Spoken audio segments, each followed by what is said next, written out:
Hey guys, welcome back to the channel. This is part 1 of our story. If you like this What If story and want to see part 2, let me know in the comments below. Before we start, don't forget to like, subscribe, and share this video with your friends. Also, check the description for more great content and my playlist. This story was posted by 𝐀𝐮𝐭𝐡𝐨𝐫 on Wattpad. Now let's start. It's done, Tommy said to himself as he finished the last of the coding on the computer. He rotated his neck a few times to get out the 𝐀𝐮𝐭𝐡𝐨𝐫. He was an old man now and he was tired. After years of being a ranger had taken its toll on his body. His back was held together by tech that allowed him to walk, but flared up every so often. He looked at the photos on the wall to see the pictures of his family. His son had become a ranger with the SPD and now wore a version of his dragon shield as a way to honor him. He stood up slowly to prevent any pain in his back.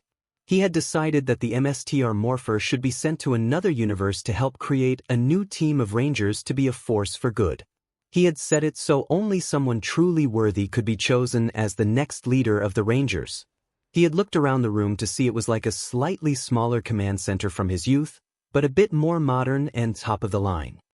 He looked over everything once more before setting his golden morpher into the cradle he had created. Tommy had worked with several of the best minds to allow it access to all current generation of rangers. He also programmed it with the ability to grant other worth individuals to be given a morpher of the best possible match for them. The Power Rangers were a team and no ranger could do everything by themselves. The other morphers were being stored in the command center itself. When a chosen ranger was selected near the Master Morpher, it would be teleported to that person. He moved to just outside the command center entrance. Deku, begin Project Future Rangers, Tommy said to the room. The room came to life as the computer began to spin up and a progress bar appeared on the screen. Program has been initiated. Dr. Oliver, a feminine voice replied to him, ETA to activation 300 seconds. The time appeared on the screen. Tommy smiled and crossed his arms as he looked at the screen. Thank you, Deku. I wish you the best of luck with the new rangers. Tommy was a little disappointed that he was not going along with the command center to train them himself, but he wouldn't leave his family like that. He felt a gentle hand wrap around his arm. He turned to see his wife Kat giving him a sad smile. Sad that you aren't going? Kat asked him with teasing tone. She moved close to cuddle into him. Tommy chuckled, a little, but my time has come to an end and I wish to spend it with you and JJ. He bent his head down and kissed her brow. She had been through a lot with being a ranger and had retired her morpher long before Tommy had. She had helped him through a lot and was glad to be standing by his side after all these years. As the time reached the last 30 seconds, Tommy reached up and pressed the button to close the door. There was a flash of light through the other side of the door, and when Tommy reopened it, everything was gone. It was now an empty room. Good luck to the next person who get the Master Morpher. Your life will never be the same again, Tommy mused to himself. Kat shook her head and led him away from the room. It was now time to plan out their travel plans for a nice long overdue vacation. The command center traveled through the dimensions and found one that was full of heroes and villains. A world in need of a team of heroes that would be the light in the darkness. Deku set the destination for that command center. As she entered the dimension, she set to scan the planet for the worthy successor.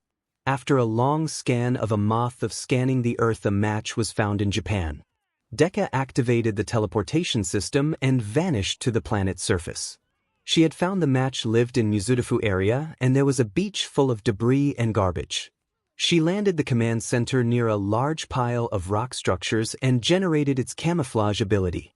The small base began to be covered in rocks that looked completely natural to the beach and sank down into the ground to hide itself a bit better, along with a perception field that would prevent anyone with a satellite to detect the base. The only way in was with a morpher or to be teleported in by Deku as a safety measure. She went to work and found the match quickly since they were in close proximity to the command center. She accessed the viewing globe and saw the match looking dejected and walked away from a tall blonde man that looked like a skeleton. Deku spun up the computer and began the teleport sequence. I'm sorry, kid, but without a quirk you can't be a hero, All Might said to the young boy. Izuku tuned out anything else that had been said to him. He had a terrible day. First his teacher out him to cacken about him applying to UA and still had the bruise from that encounter. Then he blew up his hero notebook and tossed it out the window. Before telling him to go take a swan dive off the roof and hope for a quirk in the next life. Izuku was horrified that the person he thought of for so long had told him to kill himself. He went out and salvaged his notebook and knew he would probably have to re-enter everything into a new book, but that was better than losing everything. Then he was attacked by a slime villain and almost died if he had not been saved by All Might. After waking up and seeing an autograph from his hero, he grabbed his leg wanting to ask his a question. In the process he saw his hero in his real form due to an injury with a supervillain years ago. Izuku asked if it was the toxic chainsaw, but All Might brushed it away. He asked if he could be a hero and was crushed to hear his childhood hero tell him it was impossible. Izuku muttered a thank you and walked down the stairwell away from it all and was quietly crying to himself, only wanting to go home and crawl into his bed. All his life he had been looked down on and told to give up on his dream. His mother supported him after crying when he asked after being quirkless by the doctor. His father had left to work overseas and hadn't been back since he was his best friend had become his chief tormentor, and the school allowed it since Bakugo had a hero quirk and didn't want anything on his record to prevent him from getting into UA. He had put up with it for years. He hid the abuse from his mother, not wanting her to be upset with Aunt Mitsuki about how her son was a bully. I just want someone to take a chance and help me be a hero, Izuku had whispered to himself as he walked down the stairs. Before his foot had hit the landing at the bottom of the flight, he was surrounded by a green light and felt like he was being pulled somewhere. After what felt like a few minutes, he appeared in a room full of screen and looked very high-tech. Around him what looked like weapons and several hero suits with helmets that had different colors and motifs from dinosaurs, animals, even police. He was both nervous and excited to see where he had been brought to.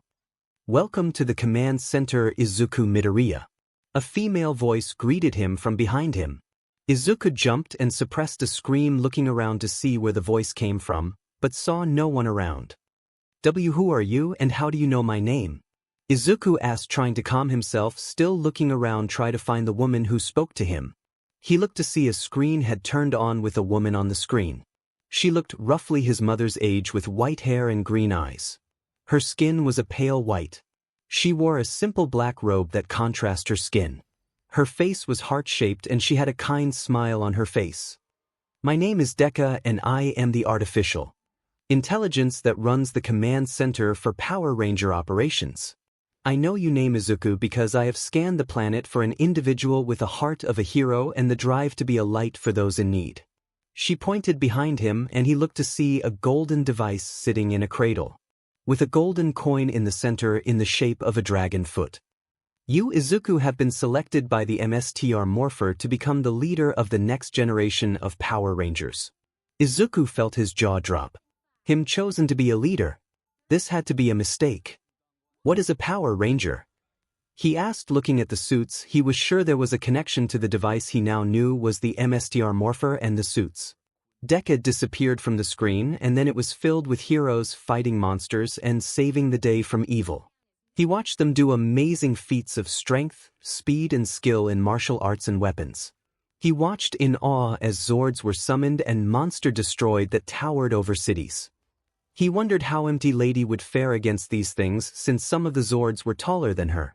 He watched as the clip ended and had to ask, are you sure I am the right choice? I am just a quirkless kid and there are many other heroes here that could be better candidate than me.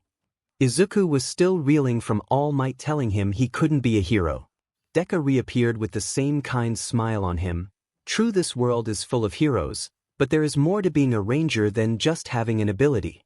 It is to have a heart full of compassion and drive to save others, and I was able to detect that within you, Izuku, and as for being a quirkless as you call it, most of the rangers you saw had no special abilities until they became a ranger, and they were some of the greatest heroes of their time. Deku pointed to the Morpher sitting in the cradle. Pick up the Morpher, and if you are unworthy nothing will happen, but when it shows you are worthy as I have said you will see. Izuku looked at it and walked to stand in front of it. He slowly reached out to touch it. This could be his chance to be the hero he dreamed of. That ability to save those in need and be like those who came before him. This was a mantle he could take up and show the world that quirkless didn't mean useless. As he hand-touched the Morpher, he felt power run through his body and knowledge of how to use the Morpher correctly and how to 𝐬𝐻 Ranger forms.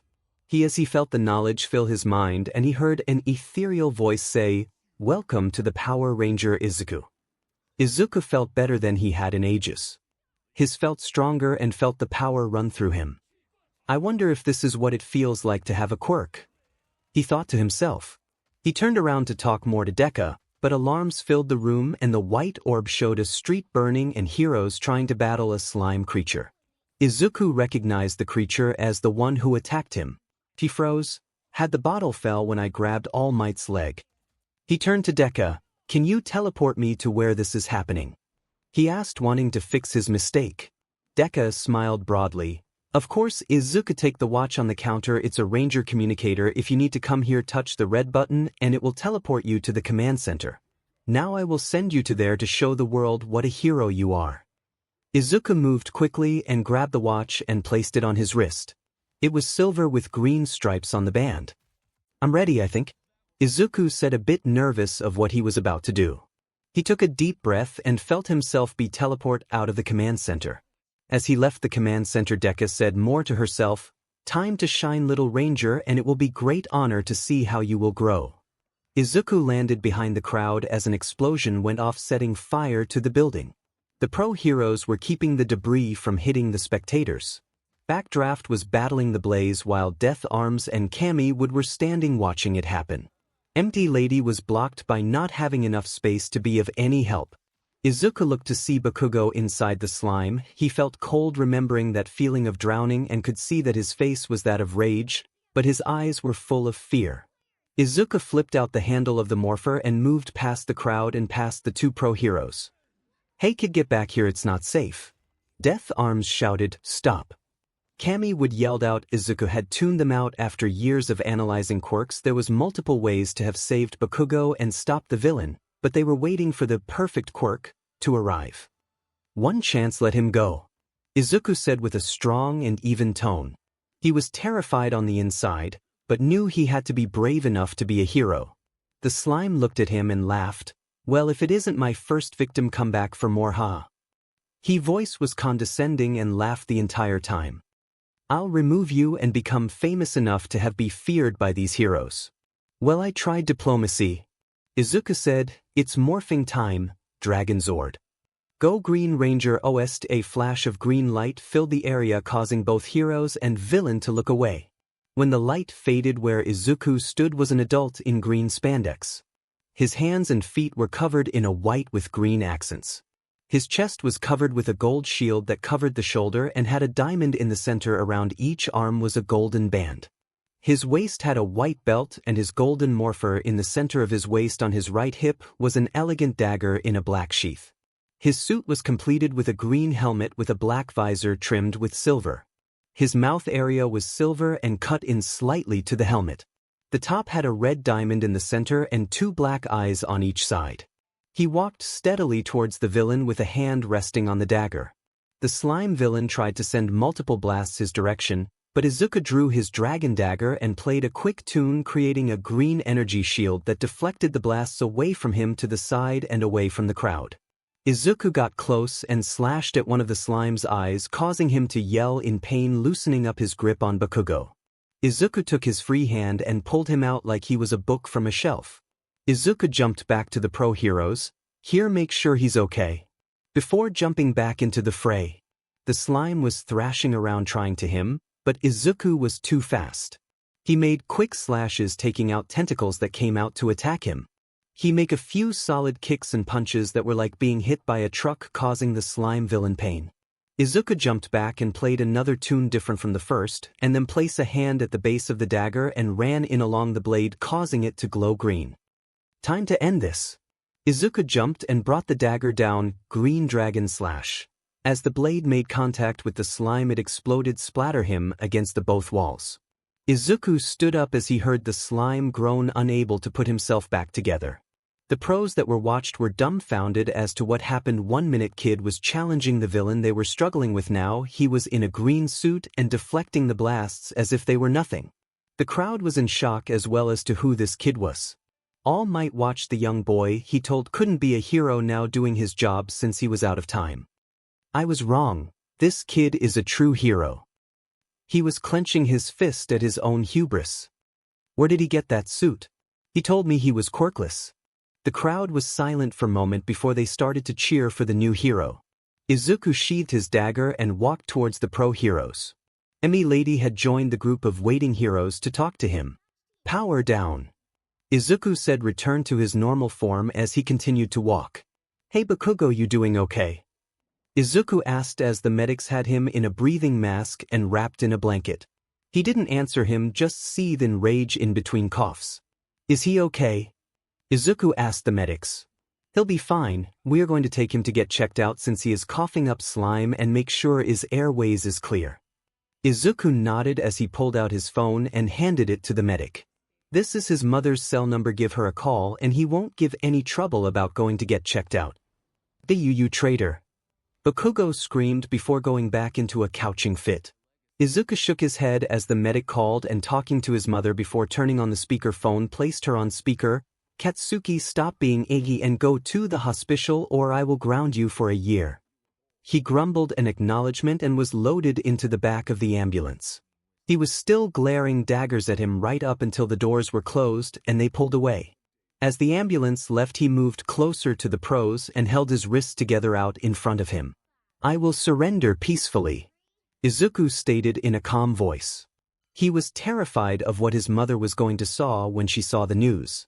He saw the crew filming the entire time and was sure they got his face when he powered down.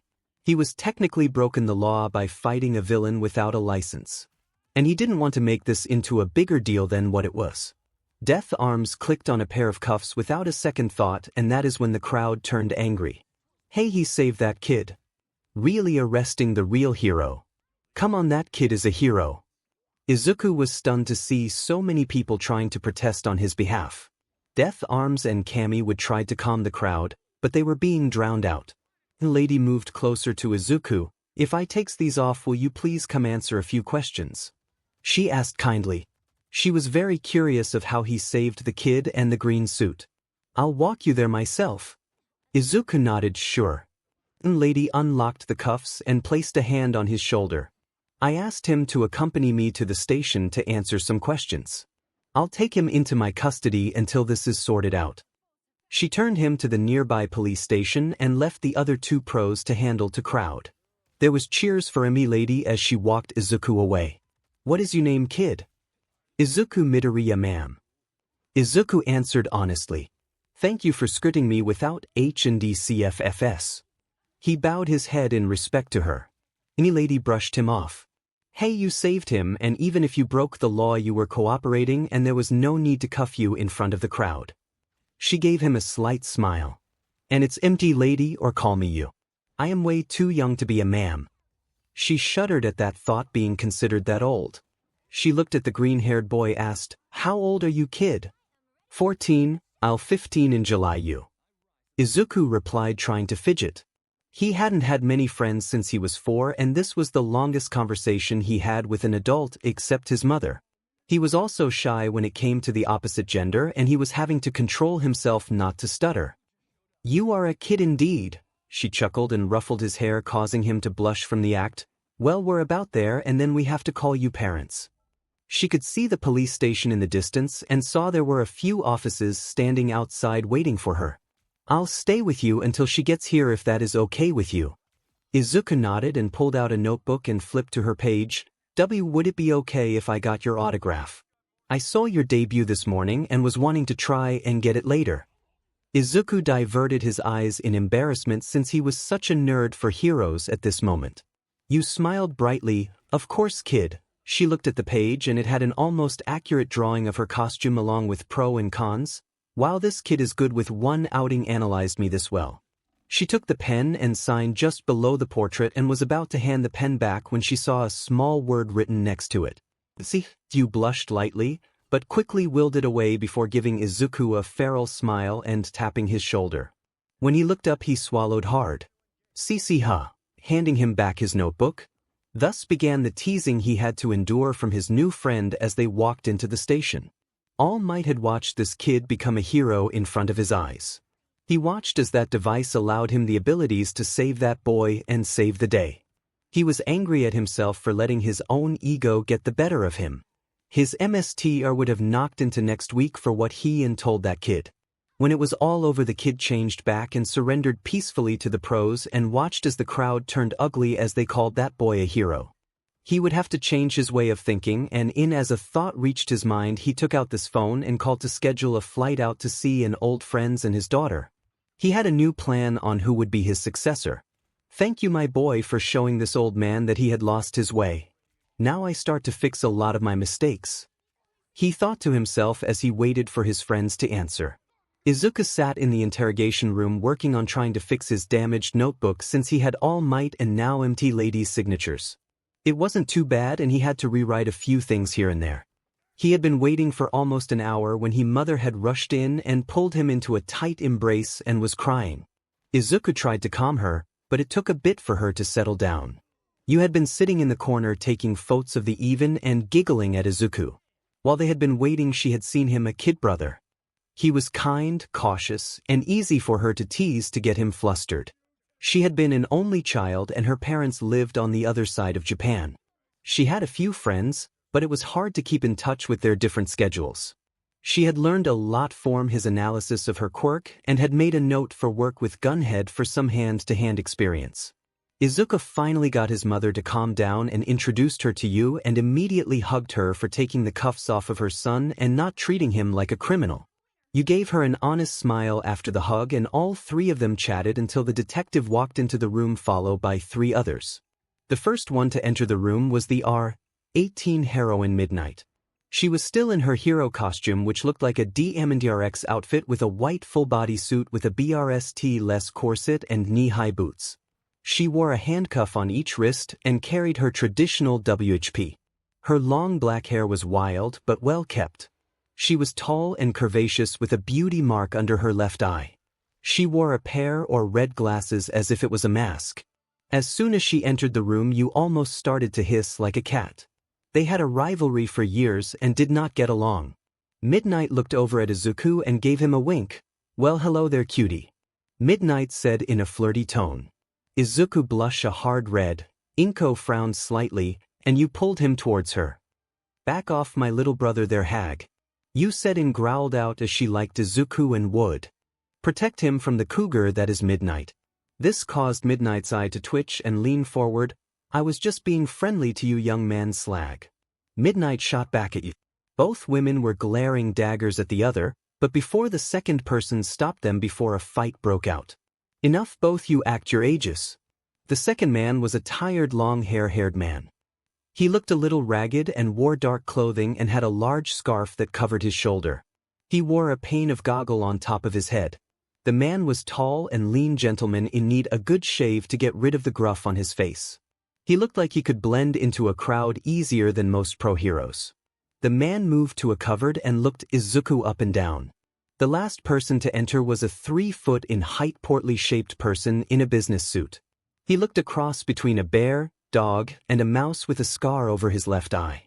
Izuku knew who he was immediately as 𝐒𝐮𝐬𝐴, the principal of UA, and could end his chances to get into the school before he even took the assessment test.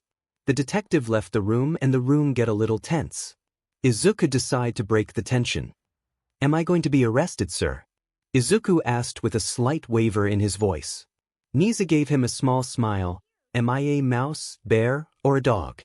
"I am 𝐒𝐮𝐴, the principal of UA, and the police have handed off the case to you since it was found that you have applied to UA under the hero course, correct?" Izuku would have started shaking if not for the face his mother was holding one hand and you was holding the other. He nodded his head, not trusting his voice to speak. "Well, we reviewed your application and it states that you are quirkless, and yet we saw you in action on the television using amazing abilities." 𝐒𝐮𝐴 grasped his paws together, waiting for him to answer. Izuku took a deep breath. "I am quirkless, sir. I was diagnosed at 4 years old and I used something that allowed for me to fight." He reached to his belt and placed the golden morpher on the table. "It allowed for me to access the abilities and equipment for me to save Bakugo and stop the villain." Izuku watched as everyone in the room leaned in to get a closer look at it. "What is it?"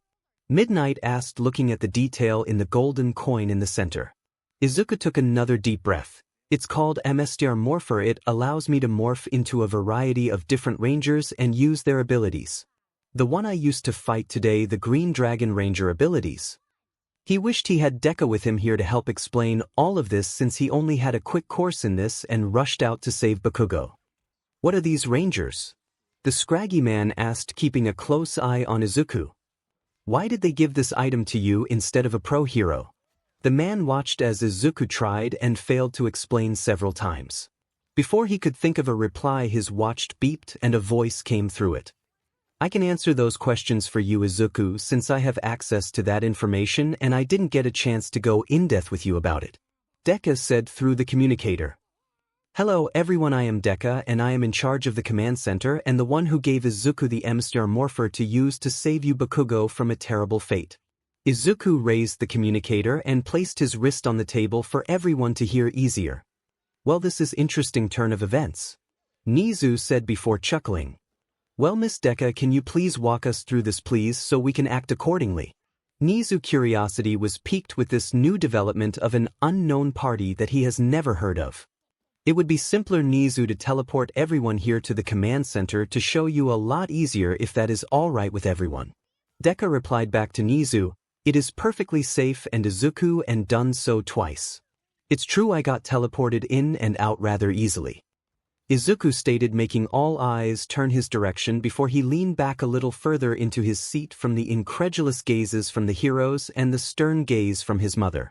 I'll sit quiet for now, he said, trying to shrink into his chair. The look got from his mother was a, well, talk about this later. I think that would be best, Inko said, still looking at Izuku. I'd like to know what my son has gotten himself into if you don't mind. Deku was it? It would be my pleasure, Miss Midoriya. Deku was silent for a moment. I have the teleport set for 6, is that correct? After getting multiple acknowledgements from the group, they all disappeared from the interrogation room and appeared in the center of the command center.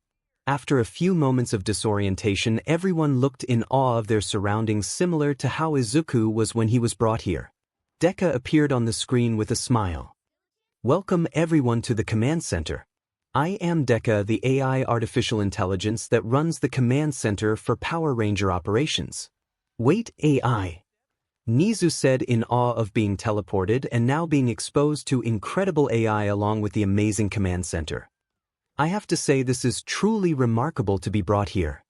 He looked around to see everything around him. Midnight had moved to look at the suits in the display cases. The man moved towards the weapons for inspections. You and Inko moved closer to the monitor where Deku was on the screen. Greetings, Miss Midoriya, Miss Takayama, how may I be of service? Deku asked them as they neared her screen. Inko seemed to hesitate for a moment before finding her nerve to ask, why was my son given the Master Morpher? Inko asked in a serious tone. He could have been hurt or worse when he went up against that villain. He is my only son and I want him to be happy, but why him and not the thousands of heroes? Deku gave her a gentle smile. I may have given it to him, Miss Midoriya, but I did not choose him to be selected by the Morpher. It was designed so that only some with a true hero's heart may be allowed to use the Morpher to the full extent. As a safety feature, it is linked to Izuku DNA, making so no one can use it even if it is taken from him. Also, it is true there are thousands of heroes that could have been a candidate for it, but Izuku had the heart of a true hero and the heart of Ranger. Deku words seemed to ring through the room as everyone had slowly drifted towards Deku. Izuku had held back, looked a bit embarrassed at the praise he was getting. I will show you what a Power Ranger is. Please look to the screen and watch. Everyone looked to watch the same video Izuku had watched earlier, but with a bit more detail for the adults. It showed that these team were called to action and battled evil and retired when the time came for them to enjoy their earned peace. Needless to say, everyone was in awe of these young heroes to fight for the planet. It also showed them that Deku and the Master Morpher were from another universe and that nothing like it existed in the world. After the video ended, Inko moved and pulled her son tight to her chest and held him close for a few minutes. You're still going to be hero even after knowing what it means to be a ranger? She asked her son softly. It frightened her that her son wanted to do a dangerous job of being a pro-hero, and being quirkless made her anxiety worse watching the news hearing about critically injured heroes and heroes killed in the line of duty. She watched what the Power Ranger fought and knew her son was exactly what they were looking for and hoped this would keep him safe. She felt her son nod into her shoulder. She took a deep breath. "I'll support you, Izuku, but promise me you will do your best to always come home, please." Izuku tightened his hug of his mother. "I promise, Mom." Izuku only had her left to look out for him and make sure she would smile again. "I can't promise I won't get hurt on the job, but I will fight tooth and nail to keep my promise." Both were lost in the moment when they heard sniffling and both turned to see both Midnight and Yu crying from the sweet sight. Nizu cleared his throat. "Now that we have more information on what allowed young Midoriya to fight was with the use of the Morpher and not a quirk, we now know that he won't be charged for illegal quirk use and attempted vigilantism," Nizu said, letting both Midoriyas let out a sigh of relief. "That being said, when you take the UA entrance exam you need to register with me on permission to use it as a support item." Izuku nodded at this and understood that any kind of equipment used must be approved before the start of the exam. He was glad that he was still being allowed to enter the exam after finding out what happened today. "I also would like to have you train with a few of the UA teachers to help you master your powers." Izuku's mouth was agape. "Why you want me to train at UA with the teachers?" This wasn't making sense to him since he wasn't a student and almost unheard of for someone not affiliated with the school to train at UA. When he saw Nizu nod yes, he pinched his arm. "Nope, not dreaming." Izuku bowed heavily at the waist. "Thank you so much for your kindness, sir," he said, tears running down his face. Nizu smiled. "You are quite welcome, young man, and I look forward to talk more with you, Deku, if you are fine with it." Deku nodded on the screen. "That would be nice, Nizu. I have already added my number to your phone so you may contact me if you have any more questions." Deku bowed on the screen. Now you scruffy friends that is trying to examine the weapons case is being rude not to introduce himself. The man in question turned around and let out a sigh. "My name is 𝐶𝐮𝐬𝐬𝐻 Aizawa. I am a homeroom teacher at UA and I am also an underground hero. I was trying to figure some of this stuff out to help Midoriya with his training since he has 10 months until the entrance exam." His tone was casual, almost monotone. Midnight looked at 𝐶𝐮𝐬𝐬𝐻 with pure shock. "Wait, you are going to train someone on your own free will? Who are you and where is the real 𝐶𝐮𝐬𝐬𝐻?" Midnight asked her longtime friend. He rarely trained anyone that wasn't required, preferring to spend his time sleeping in his personal sleeping bag or being left alone to grade his work. This was completely out of character for him to want to take a potential student and train them for the exams. 𝐶𝐮𝐬𝐬𝐻 rolled his eyes. "I watched a kid with no quirk take on a slime villain that several pros couldn't take down, save the kid, and defeated the villain with no training from the looks of him. Now granted he used his Morpher and it granted him the power to fight, but he was fast and efficient and at the end he surrendered to the authorities with as much as a complaint." 𝐶𝐮𝐬𝐬𝐻 crossed his arms. "I want to train him to find without the Morpher and see what he can do since you now I basically fight quirkless and mostly close combat. You joined on the conversation. Hey, if you're going to train him I want in as well. I watched him fight and I read his quirk analysis of me that was 95% accurate to my knowledge on just watching my debut. Not to mention I think he can teach me to be more analytic in my fights." You was wanting to join in on the possibility of training him. That and she didn't trust Midnight to leave him alone while he was training at the school. "I'd take some time to come train him when I have the free time." Midnight tapped her chin with a finger. "Well, I guess I can take some time to teach him as well." Midnight had started, but received a glare from 𝐶𝐮𝐬𝐬𝐻 and Yu that stopped her in her path. "Hey, I may be a flirt, but I can teach him a few hero trick and be professional at the same time." As the three were trying to lay claim to who got to teach Izuku, as 𝐸𝐸𝐸𝐻 was smiling that so many people were trying to train her son. She was watching her son crying happy tears at the fact pros what to help him obtain his dreams. She was still scared for him, but hoping that with training he would thrive as a hero student. She watched as Nizu walked over to Izuku. "Izuku, may I have a look at your analysis notes, please?" Nizu asked him politely.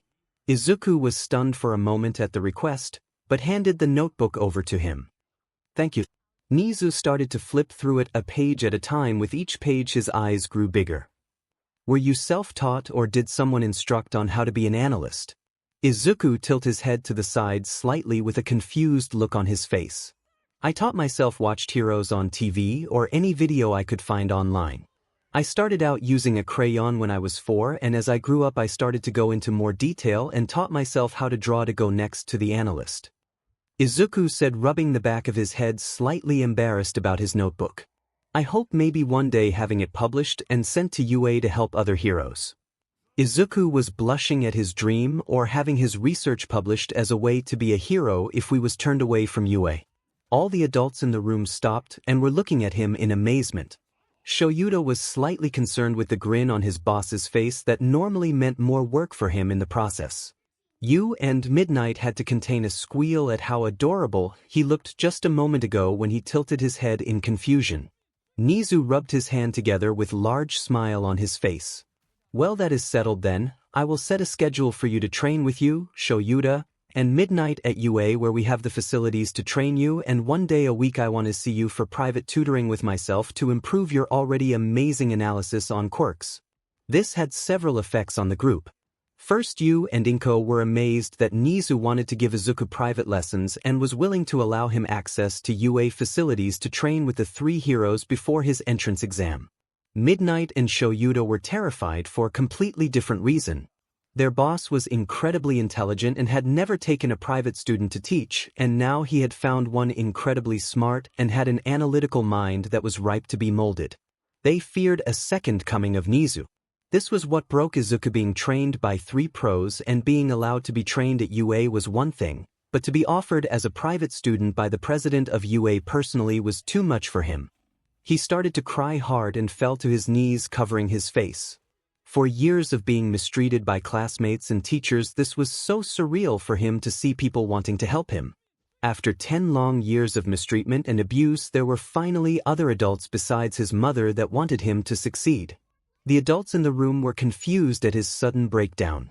𝐻𝐿 was by his side and had him in a loving embrace, whispering soothing words into his ear. For Nizu, Midnight, and 𝐀𝐮𝐬𝐴, this was a red flag of him being abused and mistreated for a very long time. They knew it was not the mother, as they saw him hold on to her as a lifeline. 𝐻𝐿 was heartbroken to see him like this, moved forward and started rubbing his back, gently telling him it was okay. She was not an expert on kids, but had babysat a few times in school to help soothe upset kids. Deku watched. He broken down and wished she could be more helpful, but as she did not have a physical body, was unable to do more than watch at the moment and monitor her new charge's health and well-being. When he finally settled down enough to speak, he kept apologizing to them. "Izuku, honey, what's going on, dear?" 𝐻𝐿 asked, full of concern for her son. "Please, can you tell what brought on?" She had a souled grip on his son, keeping him close to her while running a hand through his hair. It took him a bit to finally find his voice. "If I tell you, then everyone will stop helping me," Izuku said in a small voice. All of his courage from earlier was gone with this breakdown. He had not told anyone about it, trying to hold it all in and bottle it up. He knew that it wasn't healthy, but he didn't want people to pity him for. He knew his mom was best friends with his aunt Mitsuki and didn't want to ruin their friendship. "Izuku, look at me, please." You voice right next to him. He hesitated for a moment, but turned his head towards her. She had taken off her mask and was looking at him directly in the eyes. "Please tell us what happened. I promise I won't leave you." Her voice was soft and gave his hand a soft squeeze. "Promise?" Izuku asked, almost in a whisper. You nodded. "I promise, Izuku. Please tell us what caused you to cry when we offered to help you." She gently rubbed his back in small circles. "I'll be here the whole time." She never looked away from him and gave him a kind smile. "Please." Izuku let out a long breath. "Okay, but please wait until I finish to ask questions or interrupt me, please. I may lose my confidence." The adults nodded and he began his story from the day he was told he was quirkless and was told to give up on his dream by the doctor, to how his former friends 𝐀𝐮𝐭𝐡𝐨𝐫 became his main bully and how he was treated by both students and staff. He was constantly used as a test dummy by 𝐀𝐮𝐭𝐡𝐴 explosions, or his little gang would beat him up to put a worthless Deku in his place. He was good at applying bandages to himself and had used his own pocket money to replace his uniform when he couldn't repair it. How when he reported it to the teachers or the staff they called him a liar and a troublemaker, making sure that 𝐒𝐮𝐽𝐽 was left out of the report. He told them how he was graded different from the other student and was always graded harsher so to not make other students look bad that he was smarter than him. When he reached the story of how he was told to go jump off a roof and being told by the #1 hero All Might to give up his dream and how he was brought to the command center. As he finished, he was emotionally and physically exhausted. Izuku looked up to his you and his mother crying and both gave him a big hug. He watched the anger on the staff of UA radiation off of them. 𝐀𝐮𝐭𝐡𝐨𝐫 and Midnight wanted to go burn that school to the group and round up the bullies, but they couldn't since they were heroes. 𝐻𝐿𝐿 was quiet, but inside was a maelstrom of rage and fury. It took all he had not to take revenge for the young boy. He took a long deep breath and let it out, counting to he was going to have chat personally with All Might very soon, and it was not going to be pleasant. Miss Midoryia, if you are okay with it, I want to take Izuku on as my personal student starting on Monday. I will take care of his complete education starting Monday until he starts at UA. It will also allow for me to have him on a training schedule and allow for Miss Takayama to become a part-time instructor and be able to train him in her free time. Would that be acceptable? 𝐻𝐿𝐿 stood tall and held his hand behind his back. Inko nodded after drying her tears. That would be acceptable, Principal 𝐻𝐿𝐿. I will withdraw from that place first thing in the morning. She was feeling a multitude of emotions, from anger at Katsuki, to being upset with Mitsuki, to being devastated from Izuku putting her friendship above his welfare. Izuku, promise me you won't try and bottle this up again, and let me know if something or someone is bothering you. Izuku's eyes went to the floor and mumbled something she couldn't quite make out. What did you say, dear? Izuku swallowed. I said I didn't want to be a burden on you any more than I already am. Izuku's eyes remained on the floor. I know you have to work twice as hard at the hospital for me to go to school and take care of everything when you get home. I overheard how they passed your promotion because they found out I was quirkless. I didn't want dash. He was cut off mid-steam of his rambling when his mother gentle moved his face to face her. Izuku, I am your mother. It is my job to worry and take care of you. Since your father left me, you became my world and my purpose. I have had the privilege of watching you grow and become the amazing boy I see today. I wasn't going to get that job regardless of what you heard, and I don't care about it since I get to come home to see you. She gently wiped a tear away from his eyes with her thumbs. So please do hide stuff like this from me, and I will always stand behind my little hero, understand? Izuku nodded, unable to find his voice. Now this is in the past, a fresh start for my future hero and Power Ranger, okay? Izuku gave her a million-watt smile. I can do that, Mom. He hugged her deeply. He looked back at the adults that were here with him. Now, where do we go from here? 𝐀𝐮𝐿𝐿 cleared his voice and walked closer to him. Now we have 10 months to prep you for the entrance exam. I will say this, we will train you properly, so welcome to boot camp.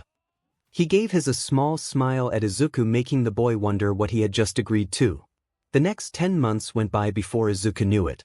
There had been many changes in his life since that fateful day he debuted at a ranger. First was his withdrawal from his middle school and was registered as 𝐻𝐿𝐿 personal student. After a few tests, it was discovered that Izuku was quite bright and well educated despite his school's attempt. It didn't take long before Izuku was working at a higher education level. His lesson on analyses with him were quite in-depth and many times went on for hours before stopping. They had forged a good mentor/student bond. 𝐻𝐿𝐿 always enjoyed to see Izuku's eyes light up when he was talking about a new quirk or a new hero. He always smiled at this and vowed to keep his student like this for as long as possible. His lessons with 𝐀𝐮𝐿𝐿 had been brutal at first. He was stated with a full in-depth physical training routine that changed him from a skinny kid to a healthy and well-toned body and reflexes. 𝐀𝐮𝐿𝐿 was his main instructor in combat and taught him tactics during the week. By the time the entrance exam arrived, he was able to fight as a highly trained martial artist without having to use his morpher for every fight. 𝐀𝐮𝐿𝐿 started sparring with him 4 months into the training as both himself and morphed into a ranger form. 𝐀𝐮𝐿𝐿 would normally win when he was unmorphed, despite Izuku having enhanced strength and reflexes from his morpher, due to being more experienced in a fight as a pro hero. Now when Izuku was morphed he was at the advantage since 𝗀𝐬𝐴 couldn't erase his power, and this in turn made 𝗀𝐬𝐴 a better fighter, learning to change up his tactics better and knowing when to ask for help in a fight or falling back. 𝗀𝐬 had risen through the hero ranking and was becoming a well-liked heroine in the community. She had taken several lessons from Gunhead and even got a few hand-to-hand lessons from 𝗀𝐬𝐴 when she was there to train Izuku and teach him how to take down an opponent bigger than him. In the process of training Izuku and having him analyze her quirk, it was soon discovered that she could adjust her size as needed. It took more concentration to stop herself from reaching her full height, but it gave her more diversity in her abilities. She had gotten closer to Izuku and doted on him like a big sister should. She saw 𝗏𝐻𝐾 as a second mother and was often invited over to dinner with 𝗏𝐻𝐾 and Izuku.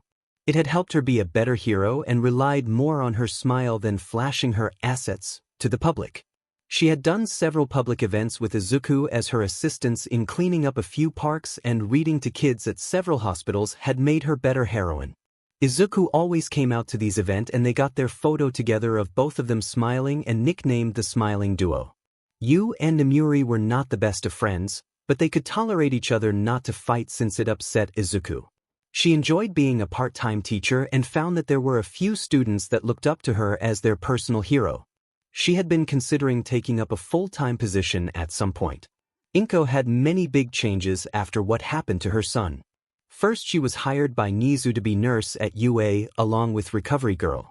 It was decided that the need for more medically trained people was needed, especially when the sports festival was going on. 𝗏𝐻𝐾 loved her new job and it allowed her to be home more and paid well. She got a full lecture about self-care from Recovery Girl and started to go to the gym and eat better. By the time Izuku took the entrance exam, she was back to a healthy weight and looked like she did when Izuku was. She felt more confident in her appearance and made sure to keep taking care of herself. She had met with Mitsuki and told her what was going on and was horrified about her son's behavior. It took some serious convincing that she was unaware of it and promised to keep him away from Izuku. They stayed friends and she normally went over to 𝗏𝐻𝐾 place to visit. She also became good friends with Nemuri Midnight and introduced her to other female heroines for a weekly get-together and hit it off with them very quickly. When they met it was 𝗏𝐻𝐾, Nemuri, 𝗀𝐸, Mitsuki, Rumi Miruko, and Ryuko Ryukyu. Everyone had a lot of fun, especially when she showed them a few of his pictures from his younger days. It was much later when Izuku found out and almost died from embarrassment. 𝗏𝐻𝐾 had also used that time to actually train her quirk properly. She could attract larger items, but nothing bigger than a loaf of bread, but she learned to be able to send it flying at high speeds. She would not be a heroine, but she could use her quirk to get what she needed in the clinic even if it was across the room. Nemuri had taken a role of teaching Izuku how to deal with the press and how to maintain his public image. She showed how to properly design a hero suit and how to make himself stand out among other heroes. She, like 𝗀𝐸, had taken to him as an older sister and would normally find him after lessons with 𝗎𝐻𝐸 and pull him into a hug and cuddle on the couch in her office like he was a teddy bear, much to his embarrassment and confusion to students at the school. She had also been working with him as a therapist for how was treated and helped him recover in a healthy was a build back up his confidence. There had been a slight setback at this. Izuku had been there for almost 7 months when he let it slip that he never had a health class in his old school since he was quirkless. They sent him to a study hall. Nemuri took it upon herself to contact 𝗏𝐻𝐾 and the both put together a SEC education class just before his 15th birthday. Needless to say, when it was over he was red as a tomato and unable to look either of them in the eye. It took just over a week for him to be able to interact with the opposite SEC without turning into blushing mess. After that she worked on getting him used to being touched without flinching with simple hugs. By end of the training PRD he was 90% back to being a normal teenager. Some of his emotional problems would take several years for him to completely recover, but it was an amazing start for her baby brother. Izuku had been put through the ringer with all his training. While he was training with 𝗀𝐬𝐴, Nemuri, 𝗀𝐸, and 𝗎𝐻𝐸, he had also been training with Deku, being put through Power Ranger training programs. It allowed for him to master his abilities. The Morpher gave him the know-how to use his weapons and abilities and Zords, but only through continuous training he was able to start to master each of them. Some other programs were like tutorials to walk him thought different scenarios, while other were recreations of epic fights that allow him to manage a chaotic battlefield. He had learned to use multiple rangers, but tried to keep that list small right now to allow himself to master a few before moving on to other rangers. He also discovered that when using certain morphers allowed him to have different ranger abilities as him civilian form like Super Speed Dino Red Ranger, Energy Shield SPD Blue Ranger Magic Mystic Force Rangers, Ninjutsu Ninja Storm Rangers, etc. He had found a way for Deku to move around outside the command center, allowing her to use a fox-like robot that let her experience the world with Izuku and allow her to access and gain current and historical information on this universe. Izuku hoped someday to make her a robotic body to be able to do more. He looked back and realized that he had changed quite a bit thanks to everyone and couldn't wait for when the time came to take to exam. 𝐻𝐿 had offered him a slot in the recommended exam, but he turned it down wanting to earn his spot like everyone else with no special treatment.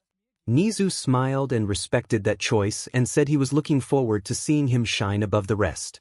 The best day of his life was his 15th birthday party. He normally only celebrated with his mom, but this year they were going all out for him. 𝐾𝐮𝐭𝐡𝐨𝐫 had made him his favorite breakfast and had taken him to a hero museum with Midoryia and Deku in her fox body. Afterwards they stopped for a light lunch and then took him see a new movie. That was more than enough for him to call it a great day. He was surprised when they took him back to UA for a real celebration with cake and his favorite dinner made by Lunch Rush. He had met some of the teachers as he trained or went to class with 𝐻𝐿, but they were all there to wish him a happy birthday. You had gotten him a set of custom training clothes that had black breathes and a dark green muscle shirt. Midoryia got him a new purple music player and had a couple hundred of songs loaded onto it. 𝐻𝐿 gave him a few first edition books on classic literature. 𝗏𝐿𝐿 gave him a utility belt with pouch decaber in a sheath for when he started class. 𝐾𝐮𝐭𝐡𝐨𝐫 was not happy with the knife, but understood since 𝗏𝐿𝐿 had trained him how to use one.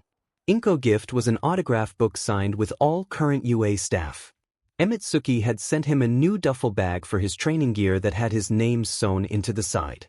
Rumi gave him a set of kickboxing gear and told him to call and set up some lessons from her personally. Ryuko given him a leather coat that looked like dragon scales, saying it would look good on their little green ranger. Izuku told them all it was the best birthday ever and bowed to them in thanks. A few of the adults were sad to see that he had no one his age to be his friends. They knew he had tried a few times, but once they saw he was quirkless, then told him to go away. They hoped after class started maybe it would get better for him. After his amazing birthday, he called and got several painful lessons in kickboxing from the rabbit heroine. She showed that while he was good he needed to add some more power to his kicks and it normally left him exhausted and barely able to walk. His last big thing was he was tired of looking outside the command center and seeing all the garbage, so he started to clean up the beach the last 3 months before his exam day. He worked for a few hours and used this to train his different ranger abilities. After about a month he had cleared a third of the beach, and that is when he met someone new. He was working on a pile when heard someone yelling at him, "Oh, you're the one taking my salvage." Izuku set down the load in his arms to turn and see a girl his age. She was slightly shorter in height, wearing a black tank top and gray overalls. She wore heavy brown gloves and had a pair of googles on his pink hair that was set into dreadlocks down to her shoulder. She had mature physique, muscular arms, and a busted chest. He was used to Yu and Midoryia teasing him and smashed his face into their chests to get him flustered. He wiped his hands on his breathes and extended his hand to her. "Oh, sorry. My name is Izuku Midoryia and I didn't know anyone was using the junk here.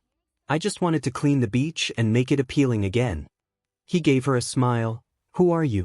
The girl seemed to look at him closely before taking his hand. "May 𝐻𝐿𝐿𝐴, inventor and future CEO of 𝐻𝐿𝐿 Industries."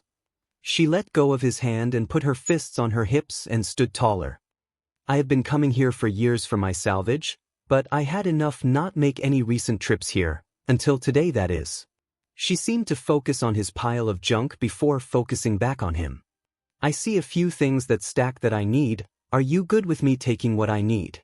Izuku stood aside. "Nope, go ahead, I am using this as extra training for UA and wanted to a good deed for the area." Izuku turned to see her almost nose to nose with him, causing him to blush. What up?" He tried to act casual to her being so close, but no girl his age he knew had been this close together ever. You are going to UA? Mei asked, looking him over. Izuku nodded. Yes, I am trying out to the hero course. He leaned back slightly and noticed her eyes were like a yellow with crosshair in her irises. What is your quirk, if I may ask? His curiosity was piqued. Mei looked at him before blinking. My quirk is zoom, she pointed to her eyes. It allowed me to see things up to 5 kilometers and helps a lot with building my babies. Mei jabbed a thumb towards her face. I am heading for the support course. Babies? Izuku asked, confused. Mei reached into her pocket and pulled a strange gadget. These are my babies that I created with my own 2 hands. Mei went into thinking pose. Okay, I think I will team up with you, 𝐒𝐮𝐬𝐬, and be your inventor for your support gear. 𝐒𝐮𝐬𝐬. Izuku thought to himself, you don't even know what my quirk is and you want to build stuff for me. He noticed she had been toying with her gadget from a few parts that she took from his pile. Oh yeah. Mei said after a few moments, what does your quirk do? She never looked up to talk, just messing with her gadget. Well, Izuku stated and thought about lying, but shrugged his shoulder, I'm quirkless. He waited for her to walk away from him since that is what he was used to. Oh. Mei said as she finished messing with the gadget and put it back in her pocket. Well, I will start working on a few things and we can set a time for you to test them out. Izuku looked at her in amazement. It doesn't bother you? Izuku asked, wondering why she was so calm about it. Mei shrugged. Well, my dad was quirkless, so I don't care about that as long as I get to create babies and make my name known to the world. I am sure that with you I can do that. She gave him a cocky smile. So want to team up, 𝐒𝐮𝐬𝐬? She reached out to take his hand. Izuku thought for a moment and took her hand. Deal, Mei. After that, the next few months were changed up with his first friend in ages, and now he had an ally to rely on. A month before the exam, the beach was cleared and Mei had all the salvage she needed for her tech for her entrance exam. After talking it over with the other adults, she was introduced to Deku and the command center. Mei acted like it was Christmas and wanted to know all the neat toys, and after showing his morpher form wanted to be his personal tech support even more. It took some time to take her, and after Deku and her reached an agreement, began to lean some of the Power Ranger tech with the agreement she only work on it in the command center. She agreed and was often around him while he trained on the beach, and she was given a special communicator that allowed her to teleport in with Izuku permission. Mei and Deku created a special ear comlink for 𝗛𝗎𝗎, 𝗀𝗎𝗓, 𝗀𝐻𝐿, 𝗎𝗎, 𝗛𝗏𝗏, and 𝑈 that allowed them to contact Izuku via his communicator and to teleport to the command center.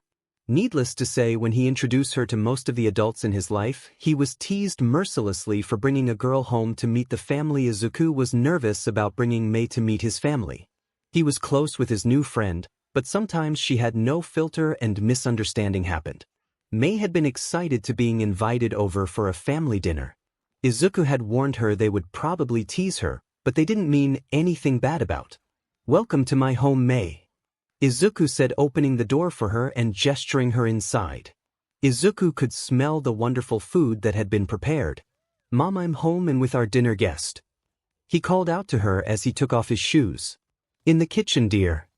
𝗀𝐻𝐿 called back, come in and join us. Izuku pointed in the direction of the kitchen. Okay.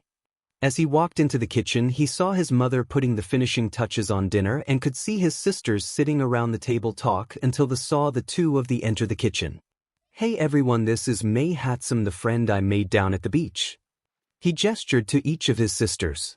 This is Ryuko, Yu, 𝗛𝗎𝗎, and last, but certainly not least, 𝗎𝗎. Each of his sisters gave her a wave or a simple greeting.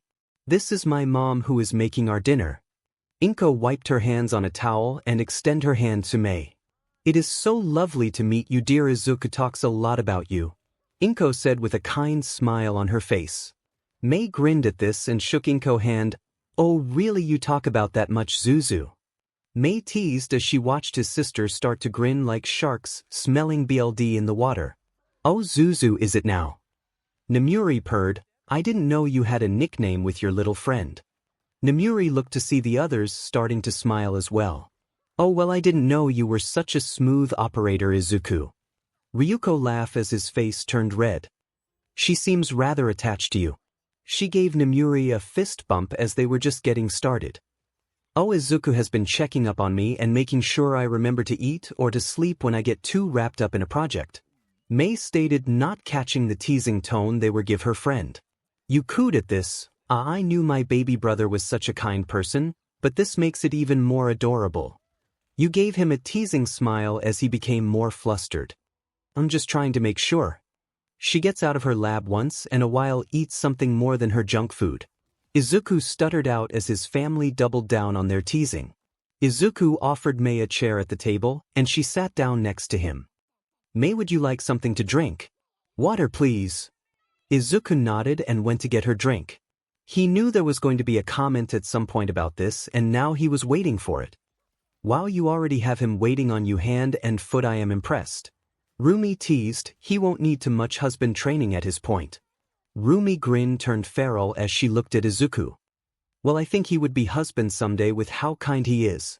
May answered absent-mindedly as she was sketching something on a napkin that had popped into her head. Izuku nearly stumbled at this and had to catch himself on the edge of the counter. He knew she just spoke her mind when she was working on something. He placed her glass in front of her and knew that the teasing had only begun. May will be the death of me, he thought to himself. Lucky his mother saved him from any more teasing. A right girl, enough teasing your brother, it is time for dinner, 𝐴𝐻𝐿 said, giving him a sly wink at her timely arrival. Izuku mouthed a thank you. He got to stop working on her sketch and handed her a plate of food. They broke into light conversation as they all loved it when 𝐴𝐻𝐿 cooked a meal and all wanted to savor her godly meals. After everyone full from dinner, they wanted to get to know the pink-haired girl a little better. So I heard from Izuku that you are applying for the support course, right? 𝐴𝐻𝐿 asked, giving the young girl her full attention. Yep, my goal is to graduate and to open my own support company, 𝐻𝐮𝐬𝐻 Industries, and have everyone wanting to buy my inventions. May was beaming with pride with her dream, and everyone couldn't help but smile at her. Well, you did promise to have my hero suit completed by the time UA starts, and I will be your first customer to have to inventions and training. Izuku had been denied a hero suit from government since he was quirkless. May found out and promised to make it for him and show them her work would protect him better. Izuku have given her a few sketches, but she would not let him see it until it was complete. Oh, don't worry, Zuzu, you have my work, it will be done before you need it for school. May's eyes sparkled with delight. When you have time, we will get back to work on making more babies together. Izuku's heart dropped at the word babies. He knew she meant her inventions he helped her with, but his family did not. You could have heard a pin drop with the silence that filled the room as they focused on the two of them. Babies? 𝐴𝐻𝐿 asked, her voice shaking from the shock. You rushed over to calm 𝐴𝐻𝐿 down after shooting Izuku an incredulous look. Izuku tried to tell to speak. It's not what you dash. He was cut off with laugh from Rumi, who was leaning forward. Well, I was not expect that from you so soon after meeting her, Izuku. I thought you were too timid, but color me surprised. Rumi gave him a grin before looking at the May. Izuku tried again. I'm trying telling you dash. Izuku, I am surprised at this, but you are at that age where hormones can get the best of us. Ryuko said, pinching the bridge of her nose. Please tell me you used protection. Her tone had a desperate plea as she was too young to be an ant. Why wouldn't Zuzu wear protection? May asked, confused to everyone reactions to her making babies with Izuku. He has a strong grip and his fingers are quite nimble to fit into tight places perfectly. May had seen him help with gadgets that she couldn't get apart in right or screw to line up properly. This sent them into overdrive at her words. Izuku thought this would be how he died of embarrassment. Well, it seems that our dear brother and his friend are in need of a refresher course with me, Namuri said, focusing on her brother and May. Izuku spoke quickly. May, I am begging you to tell them what you call your babies. Please. His tone was desperate to straighten this out. He did not want to sit through a refresher with Namuri anytime soon. May looked confused at him for a moment. That is what got them upset.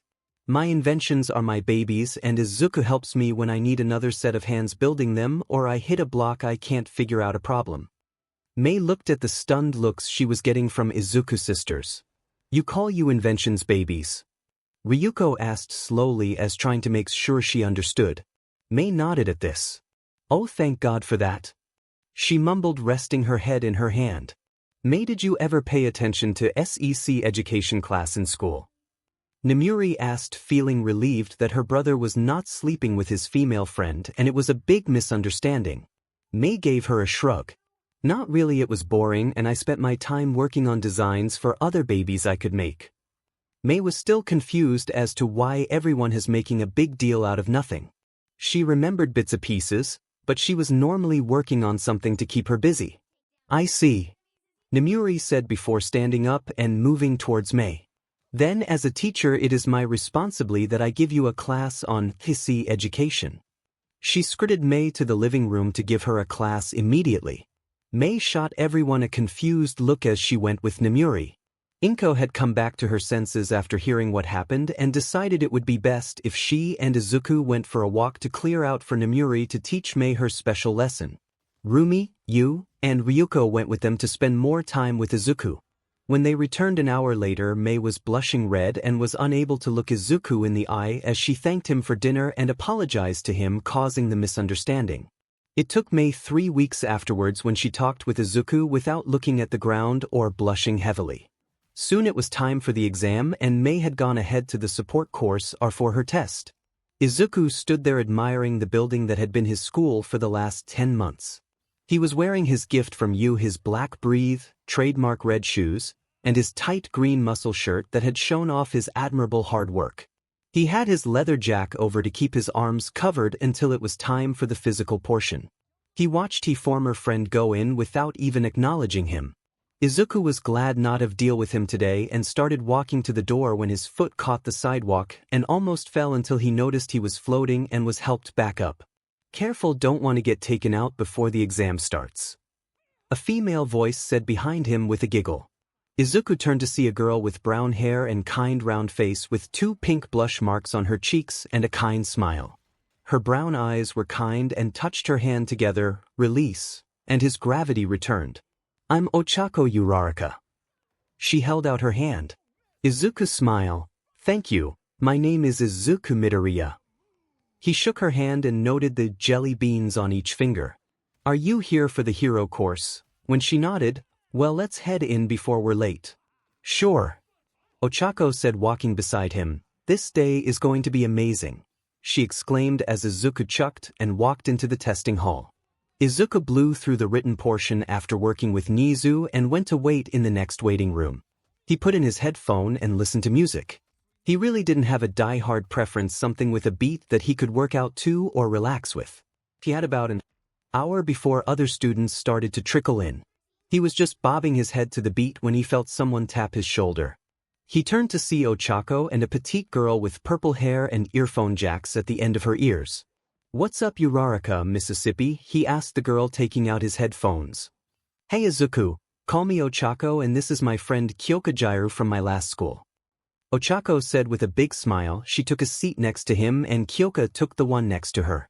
I'll try Yura dash. Izuku stopped when she narrowed her eyes and mouthed her name. I'll try Ochako and nice to meet 𝐻𝐿. He gave her a weak smile as she brightened at making him call her by her first name. 𝐀𝐭 snorted at her friend's antics. Call me 𝐀𝐭 since Ochako has been doing since we first met and she can be stubborn on certain things. Ochako puffed out her cheeks and blushed as her friend laughed. Ochako gave her a friendly elbow to the arm and Izuku smiled and started talking to them. He discovered Ochako's quirk was gravity that allowed for her to control gravity when she touched it with all 5 fingertips, but got ill if she lifted too much, and 𝐀𝐭 quirk was earphone jack that allow her incredible hearing and could channel her heartbeat, but had sensitive earring in return. Izuku pulled out a pair of earplug that she could use during the exam if needed. She gave him a genuine smile and thanked him. He pulled out his notebook and noted their quirks, each getting 2 full pages, and made note to sketch later. Before they could ask what his quirk was present, Mike started talking to the class and told them about the exam. A blue-haired boy with a tall proper posture was asked about the 4th robot, which was the 0-pointer. Eventually they were given the testing sites. 𝐀𝐭 went to one, Izuku and Ochako went to another, all promising to meet at the front gate afterwards. The bus ride over, everyone was nervous and the bus was tense. He noted the blue-hair boy from before was on the bus looking stiff as a rock. He sent his mother a message and placed in the inside pocket. He noticed Ochako was almost trembling. Hey, relax and breathe, Izuku said, patting her hand. If you get too worked up you will just psych yourself out. He gave her a wide smile. You will do fine, I promise. Izuku was sure she would do fine with her quirk and decided to keep an eye on her if needed. She seemed to relax and blushed slight and mumbled a thank you. Before he could say more they were told to enter the bus. He exited the bus and Izuku walked over to a locker area and placed his coat inside and walked to the entrance area, started to stretch and loosen up his muscles before going all out.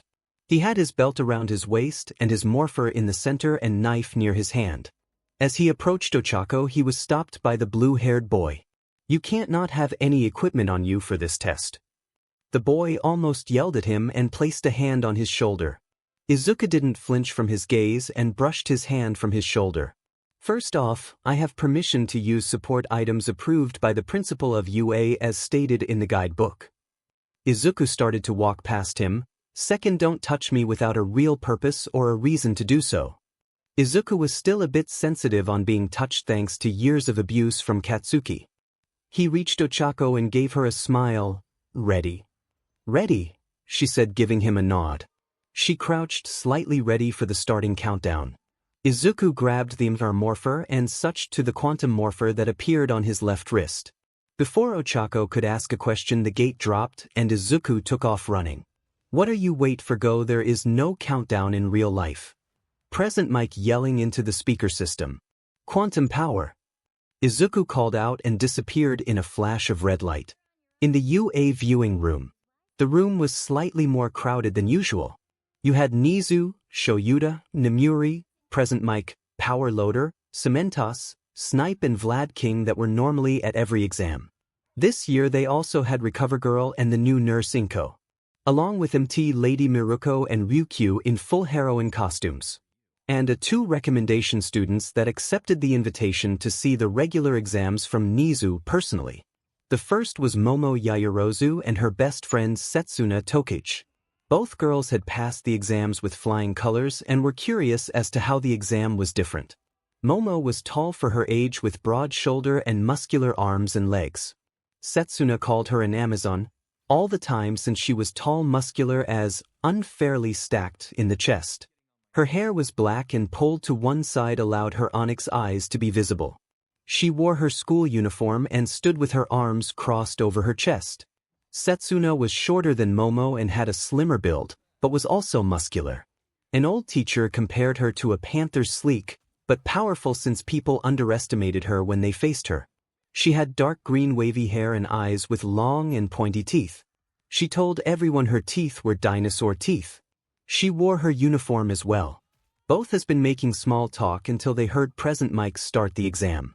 Both moved to see a screen. Setsuna was geeking out about 4 top female heroines watching the exam. Momo smiled and noted they were focusing on the screen. Momo watched her talk to the green-hair nurse. Time to see our boy shine, Inko. Miruko say to the identified nurse. Quantum power. Izuku called out and disappeared in a flash of red light. Momo heard from the monitor. What the? She asked in confusion.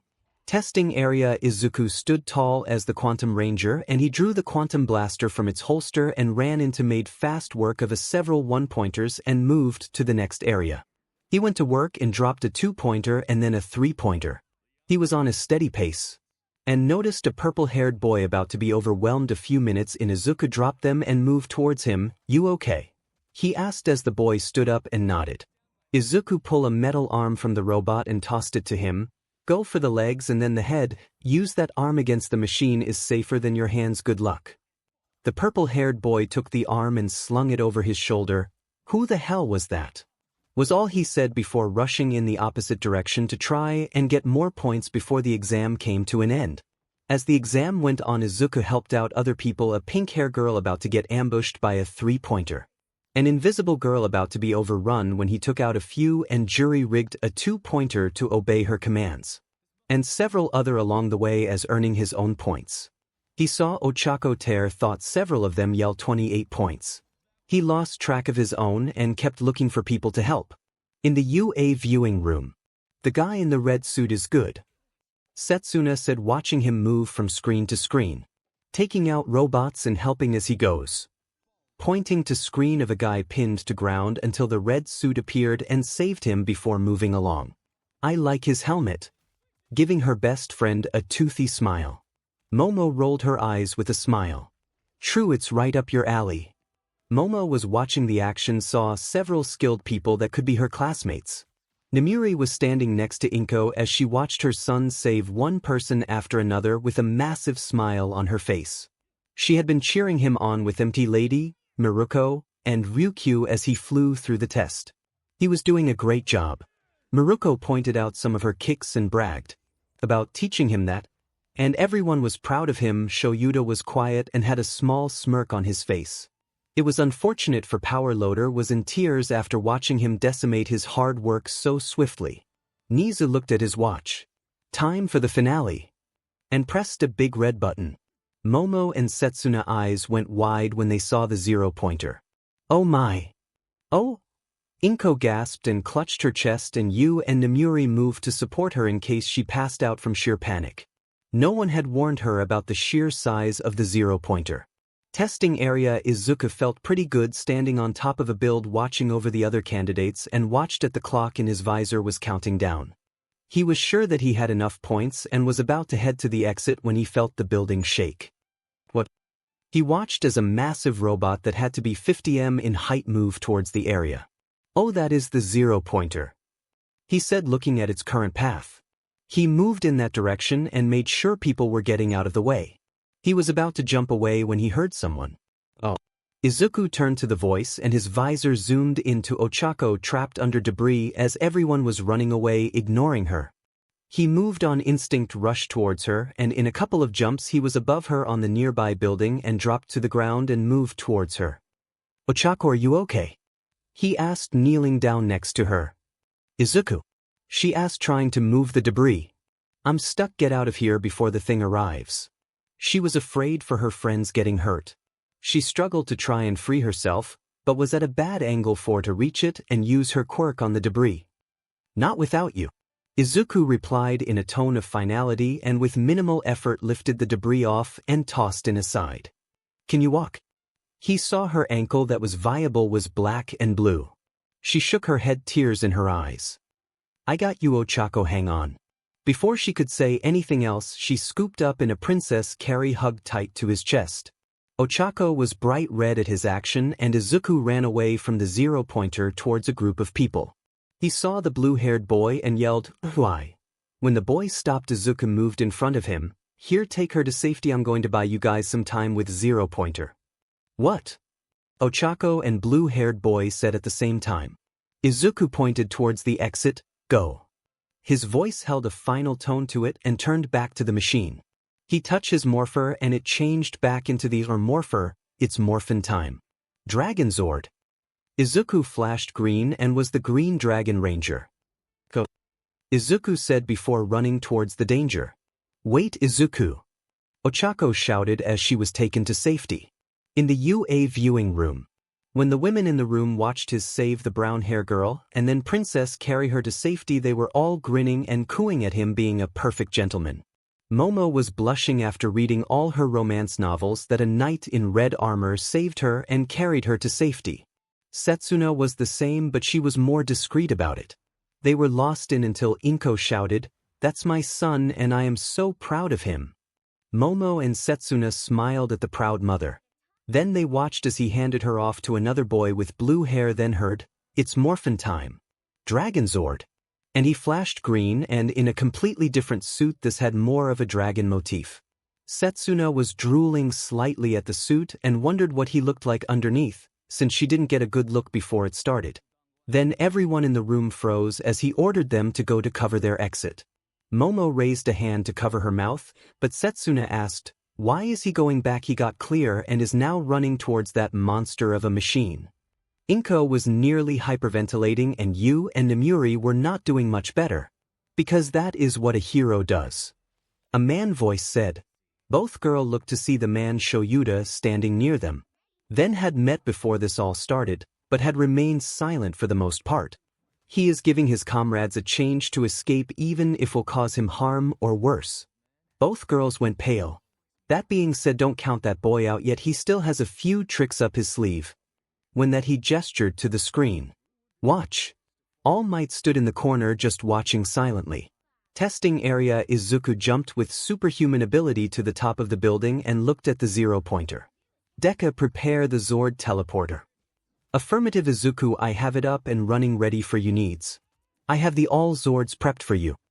Deku said from his communicator. Izuku smiled and drew his dragon dagger. I summon the Dragon Zord. He began playing the summoning song. After he finished his song, a massive green and black Zord appeared beside him next to the building. The Dragon Zord was only 38 m tall, but it make up in other ways in power. It let out a loud mechanical roar. All right big guys, let's get to work. He then jumped onto of the Dragon Zord and began to play another tune. At the tips of each finger missiles appeared, and when Izuku gave the command, the fired and 10 missiles flew into the robot, stopping it in its tracks as it hits its joints and its head. Izuku jumped down in the cockpit and inserted his power coin into the console. He then took manual control and moved the Dragon Zord forward. The 0-pointer moved and swung its massive fist at him, but Izuku saw this coming, moved the Dragon Zord by leaned his Zord away to send the opposing fist glancing of the and swung its tail and it smashed into its legs, causing it to bend, but not break. Tail drill. Izuku maneuvered the Dragon Zord to hit that leg with its tail drill. Izuku noticed the machine was tilting heavily on the damaged leg. He aimed for the same spot, taking the leg out at the joint, sending the robot falling forward. With it on the ground, Izuku moved and stepped on its head, crushing it, showering the area with sparks and smoke. As he did, the Dragon Zord gave out a mechanical roar of victory. Everyone from multiple areas looked to see this massive dragon-looking machine just stop a 0-pointer. Everyone was looking with awe and fear of what they had just witnessed. Ochako watched in awe as her friend had, for a lack of better words, summoned a massive machine and went toe-to-toe with the 0-pointer. At first she was worried for Izuku, but after watched him crush its head, she was in awe of how he did it. Her awe was cut short as the ground began to shake again as other 0-pointers began to move towards him in a straight line. She prayed for his safety. Her ankle hurt really badly, or she would have ran back to help him in some way. Please be safe, Izuku. Kyoka saw the dragon machine take down the 0-pointer and give out a roar. What the hell is that? She wanted to look away but couldn't in awe of its display of power. She shook her head and moved in the opposite direction, going to grab a few points as far from that as possible, and found a few 1-pointers to smash up along the way. In the UA viewing room. He has a dragon. Setsuna shouted in awe as she watched her one of favorite thing in the world appear like magic. Then he sent it to attack with missiles before jumping inside to battle it out machine versus machine. Setsuna was watching a real-life 𝐀𝐮𝐭𝐡𝐨𝐫 show up and throw down. This is the best thing I have ever seen. Setsuna was so engrossed she was not paying any attention to anyone else in the room. When it let out a triumphal roar, she nearly fell to pieces, literally. She was sure she was going to need a new set of panties before this exam was over. Setsuna looked over at the nurse and remembered that she said that was her son. Wonder if I can get an introduction. She wondered, returning her gaze to the screen. Momo was in awe of seeing this battle of the titans, and after the 0-pointer fell she smiled and made a note to see if this boy would be a classmate to ask him a few dozen questions. She was broken from her musing when she noticed something on the screen. The remaining 0-pointers began to move towards him. Oh no, Momo muttered. She wondered how the boy was going to get out this, or if his machine could take on 3 more opponents. The teachers in the room watched in awe at the Dragon Zord's arrival, and even more when he went toe-to-toe and came out on top. Power Loader was crying at his work of art being destroyed. Before anyone else could celebrate it, they noticed the other 0-pointer moving towards the Dragon Zord. Power Loader said, his hands flying over the keyboard. The fallen 0-pointer is calling more to him for a third-year fight. I can't override it. The adults in the room were prepared to move in. In the back corner stood a pale skin and bones man with long blonde hair. He had been watching from the beginning, just keeping back to observe. How you going to beat the odds again, kid? All Might wondered. He crossed his arms and continued to watch the screen. Testing area. Izuku watched them approach in a slow but steady pace. Deku, scan the area for any stragglers and prepare the Zord teleporter again please. Izuku said, adjusting the Dragon Zord in front of the students behind him in case 𝐻𝐿 attacked. He noticed that he was halfway through its power. It was powerful but burned through power really fast. He was going to go big or go home. Scan show area is free of civilians and teleporter is awaiting you, order Izuku. Deku replied as Izuku let out a sigh of relief. I need dinosaur power now. Izuku called out to summon more Zords to his side. 5 additional Zords were teleported in front of Izuku. The red Tyrannosaurs, black Mastodon, blue Triceratops, yellow saber-toothed tiger and the pink pterodactyl flew large loops around the area to stay airborne. Alright Deku, bring them together to form the Megazord. Affirmative. Go Power Rangers OST. Each Zord let out a call before starting to combine into the Megazord tank mode. As the Zords combined, a mechanical voice filtered into Izuku communicator, Megazord sequence activation initiated. The pterodactyl flew off its back and did a strafing run against the 0-pointers before turning back to the other Zords. The Megazord slowly started to rise to 2 legs standing tall. As the pterodactyl started its docking sequence by folding in its head and wings. The Tyrannosaur's head folding into the chest revealing a robot head. As the docking completed, 2 horn unfolded and locked into place. Megazord activated. The Megazord stood tall and held the Mastodon shield in its left hand. Izuku removed his crystal, returning his Zord to control via the Dragon Dagger and jumped out of the cockpit and jumping onto the Megazord before taking control in the center seat. Alright, let's finish this. He drew the Dragon Dagger and gave its command to have the Dragon Zord battle another of the 0-pointers and then moved the Megazord towards a different one, Power Sword. A double-bladed silver sword appeared in the right hand. Izuku moved the Megazord forward and went on the assault. He used the shield to deflect the blows and moved into slashing into its armor. After cutting off an arm at the elbow joint, Izuku drew the blade back and charged it up, Power Slash. He swung downward, bisecting it in half from shoulder to hip. Izuku looked over to see the Dragon Zord had finished off another one with its drill through the center, taking out its power system, sending to the ground in crumpled heap. Izuku turned to the last one and issued his last command, Dragon Zord combined to form Mega Dragon Zord. The Dragon Zord 5 lights on lit up on its chest and they separated from the center. The Dragon Zord split in half up to its shoulders and docked on the Megazord as its should folded down and its horns folded back behind its head.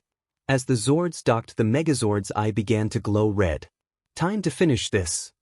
Izuku called out and began charging up a large ball of green energy. Full power Mega Dragon Zord blast. And send it to the last remaining 0-pointer, leaving nothing behind but slag. Oops, may have went a little too overboard. Izuku said after looking at the remains. Hopefully Power Loader will forgive me. Izuku moved to the top of the Zord and jumped down to a nearby roof. Deku, thank you for your assistance, you can teleport the Zords back now. After receiving her acknowledgement, the Mega Dragon Zord was teleported out, leaving nothing but destroyed robots as proof that they were even here. Now I think I should go check on Ochako and the others. In the UA viewing room, the staff stood in completed silence except for the heavy crying of Power Loader over his destroyed 0-pointers.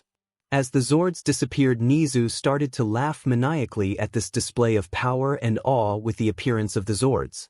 He had known about the Zords from his conversations with Deku and that he had been taking special lessons in a simulator at the command canter to properly use them. He was proud of his student to taking them with precision and planning. This year is going to be so much fun. Nizu said to the room, and he leaned back in his chair with a large smile on his face. Inko had let out a sigh of relief when it was all over and watched her son exit his Zords and land safely on a roof. She couldn't help but smile with pride and remind herself to have a conversation with him about causing her to worry. She saw the looks the other girls shared when he saved the brown-haired girl and knew it was going to get teased mercilessly. She wondered if she should expect to get a grandbaby to spoil in the distant future.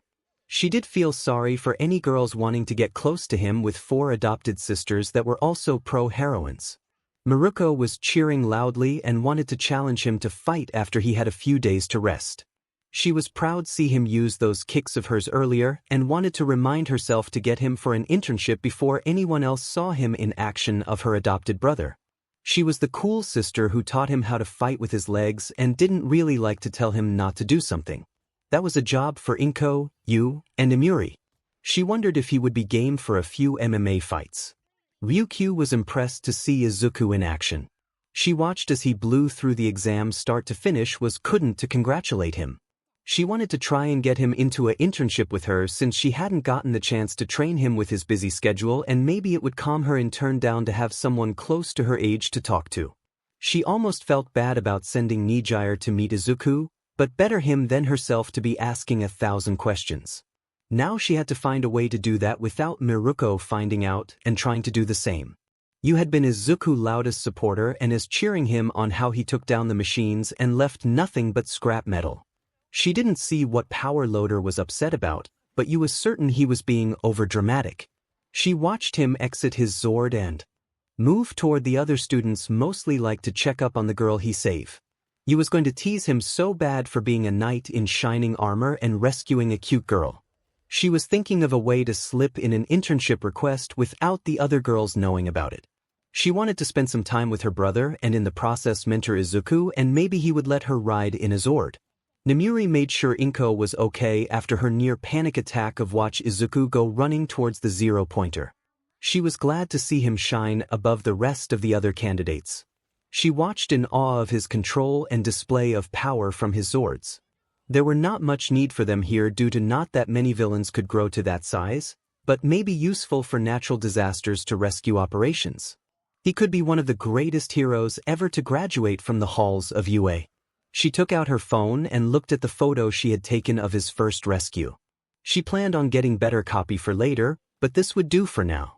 Midoryia noticed how red-faced the girl was with him carrying her in a princess carry. She thought to have a little fun and send the girl a copy and maybe use it in her art classes in one form or another. She was looking forward to making them both blush. Now she needed to slip an internship request into 𝐻𝐼R's desk for after the sporting festival and have him mentor under her to have some quality with her brother. Now how to go about it without anyone finding out. Momo was at a loss for words of what she had just witnessed him summon these machines and the combined to make a fighting robot like in some of the manga she had read. He was good and hours of practice could be seen in how naturally he had them moving in the fights. She wanted nothing more than to sit down with him and talk about how he was able to do that with changing his tactics on the fly so easily. I wonder what he is like. She wondered to herself as saw him be heroic, kind, and gentle when he saved that girl and took her to safety. She thought about what it would be like to be in her place and cleared herself of those thoughts before she blushed too hard before anyone saw. This is what I get for reading the romance novels. She watched as the adults slowly started to regain their senses. Hey Setsuna. Momo looked over and saw her friend was practically catatonic. Setsuna was in her own little world as soon as the other Zords showed up. She watched this magnificent machine look like her favorite dinosaur, the Tyrannosaurs, and when it let out a roar she couldn't take her eyes off of it. He controlled dinosaurs. She practically yelled her mind and she wanted to get to know this guy even more. Maybe if she was really nice he could show her those Zords and maybe even take him for a ride. She looked over at Nurse Inko and without acknowledging Momo she walked over and tapped her on the shoulder. Excuse me, but you said that boy in the green suit was you son? She asked politely as Inko turned to acknowledge her. The heroines nearby looked over at her with a cautious eye. Setsuna didn't register that, but waited politely on Inko to respond. Yes, that is my son, his name is Izuku. Inko replied with a smile and had an idea of what she wanted, but decided to let the girl ask it anyway. Hello ma'am, my name is Setsuna Tokage, Setsuna said with a bow. Would it be possible for me to meet your son? Setsuna stood back up and tried not to fidget as C looked her over. I wanted to ask him a few questions about the robots in the exam if that is all right. Inko nodded. I will be meeting after the exam near the main gate if you would like to speak with him then. Inko watched the girl's eyes sparkle with happiness as she nodded happily, and gave the girl a kind smile as she started to bounce on her toes in pure joy. Sweet, thank you Miss Midoryia, I am looking forward to meeting him. She gave 𝐾𝐮𝐭𝐡𝐨𝐫 another bow and returned to her friends, bouncing with each step. Telling her friends that she was going to get to meet him, her friends chuckled at her antics. 𝐾𝐮𝐭𝐡𝐨𝐫 watched her walk away and smirked. Well, Izuku, your brown hair friend may have some competition. She thought to herself and looked at her 4 daughters. They seemed to have the same thought about it. All 5 women were interrupted when that heard 2 male teachers call out, "Dibs on him in my class." 𝐀𝐮𝐭𝐡𝐨𝐫 and Vlad King called at the same time. Everyone looked to see them staring hard at the other. Both were showing no signs of backing down from their request for Izuku class placement. "No way, 𝐀𝐮𝐭𝐡𝐨𝐫. I know you plan to take a student 𝐒𝐮𝐭𝐡𝐨𝐫 with a flashy and powerful quirk as a student, then I get Izuku for my class, giving us each a powerhouse of our own." Vlad Kind was not about to let this kid pass him by because 𝐀𝐮𝐭𝐡𝐨𝐫 wanted another flashy student. It would put too much power in 1A, and that would not be fair to 1B. Vlad King crossed his arm and set his jaw, not backing down from 𝐀𝐮𝐭𝐡𝐨𝐫, hard gaze focused at him. "Fine, you take 𝐒𝐮𝐭𝐡𝐨𝐫 for class 1B and I will take Izuku for class 1A to keep it fair." 𝐀𝐮𝐭𝐡𝐨𝐫 was not backing down either, since he had put a lot of time and effort into Izuku training and was not about to let someone else take him. In reality, he didn't even want to consider 𝐒𝐮𝐭𝐡𝐨𝐫 for his class with his history with Izuku, and watching him in the exam didn't change his mind on bit. "No way," Vlad responded. "Why would I want hamburger when I could have steak?" Vlad pointed to the screen. "I am calling him for my class and I am not backing down." Vlad knew a gem like that kid came once in a lifetime, and he not going to let it slip by just because 𝐀𝐮𝐭𝐡𝐨𝐫 took the flashy students. Neither man was giving an inch and was raising the tension of the room up very high. For a few moments the other teacher were afraid it was going to come to blows. Until Nizu cleared his throat. "Gentlemen, we can have this discussion in my office later after we tally all the scores, and I am sure we can come to an arrangement that will make everyone happy." Both men nodded and moved back away from each other. "Now present Mike, please end the exam and have Recovery Girl and 𝐾𝐮𝐭𝐡𝐨𝐫 head down to treat injuries." 𝐾𝐮𝐭𝐡𝐨𝐫 waved at Setsuna and followed behind Recovery Girl, heading to the training area. Setsuna grabbed Momo by the wrist and pulled her towards the entrance of UA to meet the green-haired boy. "Testing area, the exam is over, little listeners. Please make your way towards the bus to see the medical staff if needed." Present Mike called out over the P. Izuku walked at a casual pace and found Ochako still being held by the boy with blue hair, surrounded by the other students looking in awe. As he approached, some of them broke out of their stupor and headed towards the exit, not sure how to react to him. "I was hoping you were being seen by the medical staff, but I must have gotten everyone attention," he said with a chuckle. He realized that he was still morphed and touched his morpher. Power down. And returned to his civilian form. "I can take her if you still need a minute." When the boy didn't react, he took Ochako back into his arms with a slight jostle, and that snapped her out of her and flushed red.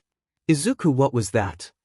Ochako asked, finally finding her voice as she tried to battle down her being held again near his chest and see his developed arm holding her. "I was so scared you were going to get hurt, and then you summoned, what did you call it?" she asked as she looked at him for the answer as he carried her to the exit. "A Zord," he replied with a smile. "Right, a Zord," Ochako continued, "and next thing I see is you summon more and then decimate 4 0-pointers like it was nothing." Ochako realized she was ranting and flushed red. "Sorry, I don't mean to question you so much since you saved me and everything, but I was scared my new friend was going to get hurt," she said softly with that last bit. She thought her heart was going to beat out of her chest with how hard it was beating. She felt like her face was burning from her blush on her face. Izuku chuckled slightly and gave her a smile. "It's fine, I am sure that everyone here wants to know what I did." Izuku saw Recovery Girl and 𝐾𝐮𝐭𝐡𝐨𝐫 finish up a few cuts and scrapes and moved towards him. "It is a bit of a long story, and to tell you it will take longer than we have today." Izuku looked her in the eyes. "Maybe we can find some time for me tell you about it." Ochako gave him a bright smile. "I'd like that, thank you." She felt safe and warm in his arms and was not in a hurry for it to end anytime soon. She snuggled into his chest to heart and heard his heart beating as it soothed her. When they arrived at the medical area, Ochako had to suppress as she was set on the table by Izuku and was looked over by Recovery Girl. Ochako watched as Izuku was hugged really hard by the other nurse, and when she heard him call her mom, it all made sense to her. Recovery Girl told her that it was not broken and used her quirk to heal her right up. Afterwards she felt incredibly tired and almost fell asleep until she was given some gummies that helped her not feel quite as tired. 𝐻𝐿 watched in her amusement as Izuku's mom fussed over him before she calmed down and warned him about giving her a scare like that again anytime soon. Izuku apologized to his mother and she told him to wait for her at the front gate for her to finish up here. Izuku gave his mother a kiss on the cheek and headed to his locker to get his phone and jacket. When he came back he found 𝐻𝐿 was waiting for him near the door. "Hey, want to walk to the gate with me?" Izuku asked with a kind smile. He was feeling a bit tired from the changes and summoning 6 swords and 2 Megazord combinations. He was going to need a nice meal and good night's rest to be 100%. He knew waiting for the results was going to be brutal on him, but he asked to be treated like everyone else and he was going to stick to it even if it drove him crazy. 𝐻𝐿 nodded and gave him a big smile in return. "Sure, and maybe we can find 𝐀𝐭 and hang out before your mom comes to meet you." 𝐻𝐿 said, hoping to get to hang out with him a bit more. She only knew 𝐀𝐭 and was looking forward to making another friend. She looked at her green jacket and had to admit it was pretty cool and matched his green hair and eyes. She was sad to see him put the jacket on since it covered up his arms. She fell in step with Izuku and walked towards the bus to take them back to the main building. During their ride back they talked about favorite heroes and movies. They geeked out over the rescue hero 13 and 𝐻𝐿 went on a mini rant of about 13 history and impressive rescue record. She was slightly embarrassed with about gushing over her favorite hero until Izuku showed her his notebook and told her he understood. She felt better and could not suppress a smile at his kind heart to make others smile. Before they knew it the bus had arrived at the drop-off point and they walked toward the front gate where they saw 𝐀𝐭 listening to music with an ear jack plugged into her phone. She was bobbing her head along to the beat to her music. She seemed unharmed if not a little tired and leaned against the gate entrance. When she noticed them getting close to her, she tapped her phone a few times before disconnecting her jack from her phone. "I am going to go out on a limb and say that the giant robots battling it out were your fault there, Izuku." 𝐀𝐭 asked, quirking an eyebrow and crossing her arms. Izuku gave a small chuckle. "Yeah, I went a little overboard at the end there, but it was for a good reason, you see." Izuku started, but 𝐻𝐿 jumped in with the excitement on a child. "I was trapped under some rubble and he saved me before calling that dragon-looking Zord and putting the smack down on it." She made a lot of punching and stomping gestures. Then when the others came he called more and went toe-to-toe with them and blew them to pieces. 𝐻𝐿 got more and more excited about the battle and got even more animated, almost hitting 𝐀𝐭 and Izuku a few times with her hands. Izuku looked at 𝐀𝐭 and she gave him a sly smile before whispering, "She gets like this when she is excited," and smirked as she didn't even register their conversation and kept talking until she finished her tale and noticed them smiling at her and she got embarrassed at her actions. "Sorry, I got overexcited again," she said, her face blushing red, and covered her face with her hands, activating her quirk, and started to float away until 𝐀𝐭 used her jacks to pull her back to the ground. It took a few minutes for her to calm down. 𝐻𝐿 touched her hands together and returned to the ground. "I didn't mean to steal you thunder there, Izuku, I'm sorry." She gave a small pout and tapped her pointer fingers together. Izuku smiled at her and patted her shoulder. "It's okay really, 𝐻𝐿, I promise." He waited for her to look up and almost blushed on how cute she looked. "I'm not upset and I think you did a good job making it more excited than I could have." She brightened a bit, but kept herself calm. They talked for a few minutes about what they thought about the exams, when they heard someone call out for him. All three looked in the direction of the person shouting, "Oi, Izuku Midoryia!" A green-haired girl called out, dragging a dark-haired girl behind her in a dead sprint. When they got there the green-haired girl caught her breath. "That is you right." Izuku looked at the girl and could tell she was about his age and was wearing a uniform from a private school from the patch in the jacket. Her dark-haired friend had a matching uniform and was trying to catch her breath. "Yes, I am Izuku Midoryia." Izuku answered politely, "Who might you two be?" Setsuna caught her breath and stood up straight. "My name is Setsuna Tokage and this is my friend Momo Yaoyorozu." Setsuna pointed to her friend that had caught her breath and stood up straight before extending her hand. Izuku shook her hand before returning her attention back to Setsuna and offered his hand.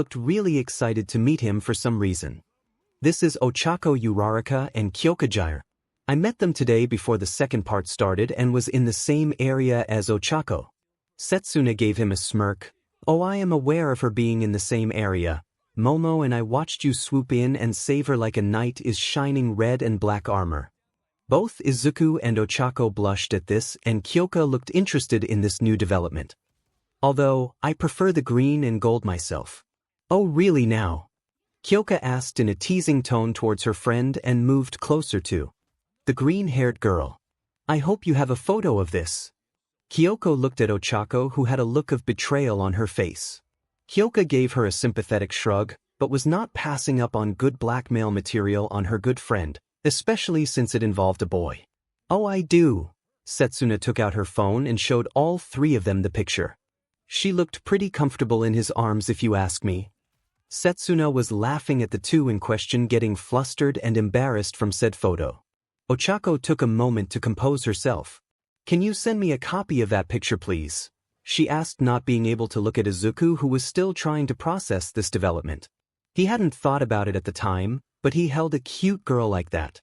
Oh God, please don't let my sisters have seen this or I will never hear the end of it. He thought to himself as we watched 𝐻𝐼𝐿 and 𝐶𝗏𝗡 exchange numbers and get a ping on her phone. Oh God, Mom was there and saw this. Izuku knew she was going to tease him worse than his sister about this. While that was going on, Momo approached him. I will apologize for my friend, she can be a real handful when she gets excited. She pointed to 𝐻𝐼𝐿 and 𝐀𝐮𝐭𝐡𝐨𝐫 standing beside her as she showed them pictures on her phone. She has been in love with dinosaurs since she was a child, and when her quirk activated she grew to love them even more. Momo could hear her gushing over the pictures she took of the machines. If I may ask, what are those machines called? Oh, those are called Zords. I can summon them when I need them, but it takes a lot of energy to do so. Izuku could tell she was interested in them, and he had told 𝐻𝐼𝐿 what they were. There are a variety: cars, animals, and dinosaurs and so on. Izuku could see her mind beginning to process that information. If you would like, we can talk about it more, while our friends are looking at pictures. Momo and Izuku started talking about the basic of the Zords, and with each question they got deeper into the analysis of a few of them and had been talking for almost 10 minutes before they realized that their friends had gone quiet. They looked over to see all three of them smiling at them. Izuku and Momo tilted their head to the side in confusion. Okay, that is just adorable, for these two innocent nerds are completely unaware of the rest of the world. 𝐻𝐼𝐿, 𝐶𝗏𝗡, and 𝐀𝐮𝐭𝐡𝐨𝐫 thought at the same time. 𝐀𝐮𝐭𝐡𝐨𝐫 was the first to break the silence. Oh, please don't stop on our account. Please continue your discussion. It is completely adorable even if I can't completely understand it. Izuku and Momo blushed at this, and 𝐶𝗏𝗡 laughed at her friend, and 𝐻𝐼𝐿 began to giggle at their antics. 𝐻𝐼𝐿 decided to take pity on the two of them. Oh, how about we all exchange numbers so we can talk or hang out before we get our results? 𝐻𝐼𝐿 thought this would be the easiest way to get Izuku's number, and she could get two new friends out of the deal. Everyone agreed, and after everyone had exchanged numbers, Momo created a group chat for them to all stay in touch with as well. I just remembered, how did you two get to watch us take our exams? 𝐶𝗏𝗡 gave them a proud smirk. Well, me and Momo took the recommendation entrance exams and passed with flying colors for our acceptance in UA. Momo and I. Momo corrected her friend mostly out of habit. Momo was positive the 𝐶𝗏𝗡 did it on purpose just to annoy her with improper grammar. Whatever. 𝐶𝗏𝗡 replied with a shrug of her shoulders after being corrected by her friend for the umpteenth time. So Principal Nizu asked us if we would like to watch your guys' exam, and we both accepted. Izuku's eyes lit up like the stars in the sky. Wow, you must have amazing quirks and well trained to have been recommended students. Izuku exclaimed with excitement. What are your quirks, if that is not too personal? He looked like innocent bunny asking question with such excitement. Momo and Setsuna couldn't refuse his face and told him how Momo quirk creation allowed her to make anything with her lipids if she knew how they were made, but the larger the object the longer it took to create, and Setsuna separated her head and talked with Izuku, showing how her quirk lizard tail splitter that allowed her to split her body and control her parts telekinetically, but after they get too away from her she would lose control of what part is separated and then has to regrow it. Izuku had his notebook out in a flash and was writing down notes and muttering to himself as he did it. Momo was able to keep up with him and understand most of it. The other three were lost and how he went off into his own little world. Setsuna tapped his head with a detached pointer finger and snapped him out of it. "Oh, I'm sorry, I get really excited about quirks, and I can get kind of wrapped up in my old little work as I analyze them." He bowed his head and looked like a kicked puppy. They all have the similar thought to hug him to make him smile again. "Oh, Green Bean, it's okay to be passionate about something. Don't feel bad, I probably do the same with music and lyrics." She wanted to pat him on the head, but restrained herself. "It's okay really, we promise." The other girls nodded in an agreement that made him smile again, almost blinding them with how bright it is. So Precious must protect the green bunny from the world and destroy all who threaten the bunny.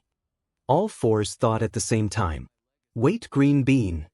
Izuku asked in confusion at the nickname. Kyoka pointed to his hair and jacket. "You wear all green, thin and tall, hence a green bean." Izuku knew that it was going to stick with her until she got bored of it or found a new one to annoy him with. "I can't get you to change it, can I?" Izuku said with a defeated voice when he saw her smirk. "Well, that is not the worst thing I have been called." He remembered all the names Kid called him in school, and this was a lot better than anything from his past. Trash, worthless, dead. Izuku pushed those thoughts from his mind. Momo seemed to realize something. "Izuku, may I ask what your quirk is?" Momo had realized that she knew what everyone else's quirks was, but Izuku hasn't talked about his. She could tell he had tensed up slightly, but relaxed after making a big decision. Izuku took a deep breath. "Well, it would be easier to show you all and will making it easier to explain it." Izuku had hesitated for a moment, then stood by his decision based on his guts. "Do you guys know where 𝗀𝐾𝐽 Beach is?" Ochako, Kyoka, Momo, and Setsuna nodded, hearing about the trash-covered beach that had been cleaned up by a good Samaritan over the last 10 months. Now making it a popular spot for watching the sun set with couples. "Can you guys meet me there at 10 a.m. tomorrow?" "Sure." Ochako agreed excitedly. She wanted to see him use his quirk again where she could see it up close. She wanted to find a way to thank him for saving her from being crushed by the zero-pointer. She also wanted to go see the beach and walk on the sand for the first time since she came from the country. "Well, I got nothing planned, so sure, count me in," Kyoka said, trying to sound casual about it, but was very curious about it how he was able to have giant robot battle, and she wanted to go with her friend to see these up close as well. "I am free as well as Izuku and would love to meet everyone at the beach," Momo said, giving him a kind smile. She wanted to see his quirk up close up and maybe find a way to help her improve her creation time. Or even how to think better on the fly. Also, she wanted to have a closer look at the Zords and maybe get to ride in one if she was really lucky. "So if I meet you tomorrow at the beach, you will show me those appealing dinosaur Zords and your quirk?" Setsuna asked, making sure she was going to see those beauties again or die trying. She also wanted to see if she could make him blush so hard to make him look like a tomato would just be icing on the cake. She liked to tease and wanted to see what it took to make him blush as a challenge for herself. Izuku thought for a moment and gave her a shrug. "I suppose something can be arranged if you want to see them tomorrow." Izuku didn't really see it as a big deal since they saw them today. Izuku was nearly knocked to the ground as Setsuna rushed him and pulled his face into her chest, causing him to mirror a tomato. Around Setsuna, the other girls all reacted differently. Momo let out a sigh at her friend's antics and felt something she didn't understand. Kyoka's eye twitched slightly, but she wasn't sure why it bothered her, and Ochako felt a pit form in her stomach and almost growled at the other girl's antics. As she let him up from her chest, she leaned in close to his ear and whispered, "If I see those beauties that I saw today, I will give you a kiss that will curl your toes, Izu." She finished it off by blowing air near his ear. This made him blush harder and his brain stopped working. 𝐀𝐮𝐭𝐡𝐨𝐫 heard what she said and blushed slightly at her forwardness towards Izuku. Izuku. 𝐒𝐮𝐦𝐬𝐴 has stopped responding. Reboot in process. Setsuna started to laugh at her handiwork until she felt someone pick her up from behind by her shirt collar. She watched the eyes of the other girls go wide before turning around to Midnight, 𝐴, Ryukyu, and Miruko, who was holding her by her collar. All four had a stern look on their face. 𝐾𝐮𝐭𝐡𝐨𝐫 was standing behind them with small smirk on her face at the young girl's antics. Mind telling me what you said to my little brother? Miruko said, giving her a feral expression on her face showing no mercy. Miruko was not very tall, but she was muscular and an amazing fighter, especially with her legendary kicks. This made Setsuna swallow hard at the fact she was being held by Miruko, one of the power heroines of her time, and she teased her brother, who was now a blushing mess. Setsuna was sure that those ears were not for show and was pretty sure she heard what she had just said. Setsuna was making sure she literally didn't fall to pieces out of fear. It was just a joke, I swear. She was all for fun and games, but she knew when the joke was over. Mercy? Setsuna asked in a small voice. Miruko shook her head, so, as the other three crossed their arms and held a similar glare. Momo wanted to help her friend, but she was not crazy or had a death wish. Hopefully this would curb her friend's impulsive behavior. On second thought, it probably wouldn't. Setsuna would see this as challenge and keeping doing this until she got caught again. Izuku had finally snapped out of his reboot and saw what was going on. He was sure the roomie had heard what she said and was trying to teach her a lesson. He walked over. It's okay, sis, Izuku stated, patted his sister's wrist. I'm sure she was just joking and didn't mean anything by it. Izuku watched as Rumi let out a sigh at his kind, gentle heart and lowered the girl to the ground before crossing her arms. Everyone, this my mother, and these are my big sisters. Izuku pointed to them and they gave the girls a polite wave. Mom, Ryukyu, Miruko, Midnight, 𝐴, please meet my new friends that I met today. Momo Yaoyorozu, Setsuna Tokage, Kyokajiru, and Ochako Uraraka. The girls bowed and gave them a wave in return at the four intimidating pro-heroines and the smiling mother of their new friend. Hello, pleasure to meet you all. 𝐾𝐮𝐭𝐡𝐨𝐫 said, giving them slight nod of her head. I am so happy that my son has made some nice friends here at UA. 𝐾𝐮𝐭𝐡𝐨𝐫 watched as Izuku rubbed that back of his head in embarrassment. I am sorry to interrupt you time with your friends, Izuku, but our dinner reservations are soon and we need to get home and changed for it. Izuku looked at his phone and realized how late it had gotten. Oh shoot, sorry everyone, but I have to leave with Mom or we are going to be late. Izuku gave them a small wave as he walked over to her. I guess I will see you guys tomorrow. Izuku had hoped they were too intimidated to change their minds.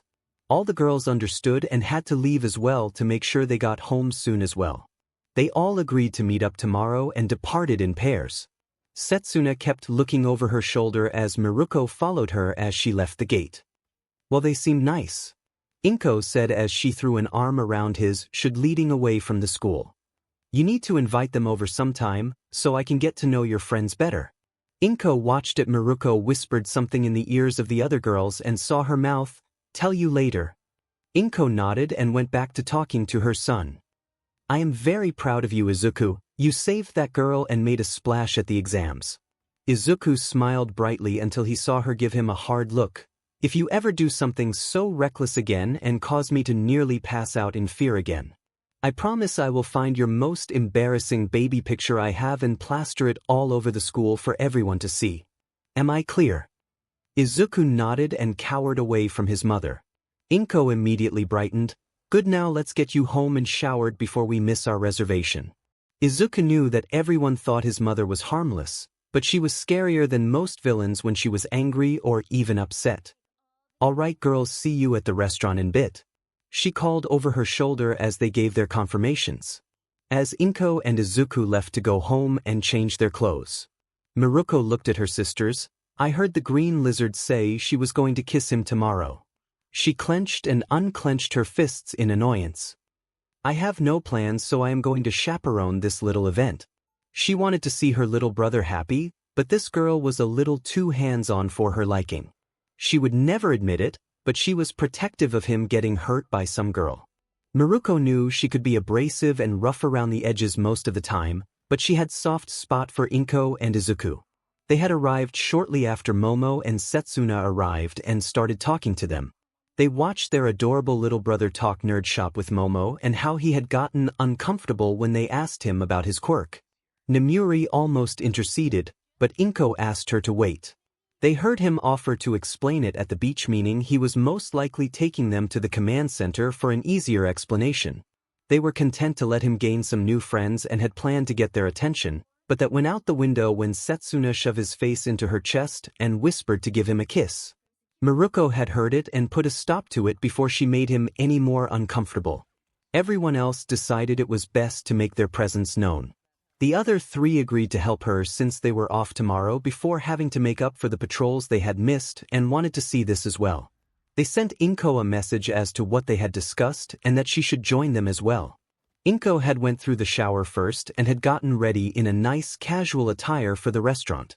She saw a message from the girls in their private chat group about what Rumi had heard the girls' plans for tomorrow at the breach and what they were sure Izuku had planned to show them.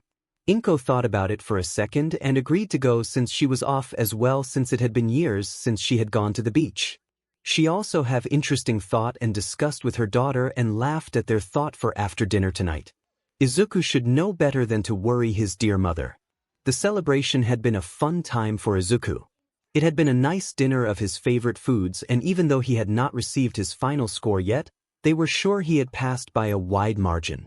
Nizu and 𝐀𝐿𝐻 had made a short appearance before having other obligations. 𝐀𝐿𝐻 gave him a little praise and left before anyone could give him too much grief about being human or that Izuku was his favorite. Nizu left with 𝐀𝐿𝐻 telling Izuku to await his letter in the mail and was gone. As the evening started to wind down, Nemuri was the first to tease him about being the knight in shining armor for Ochako.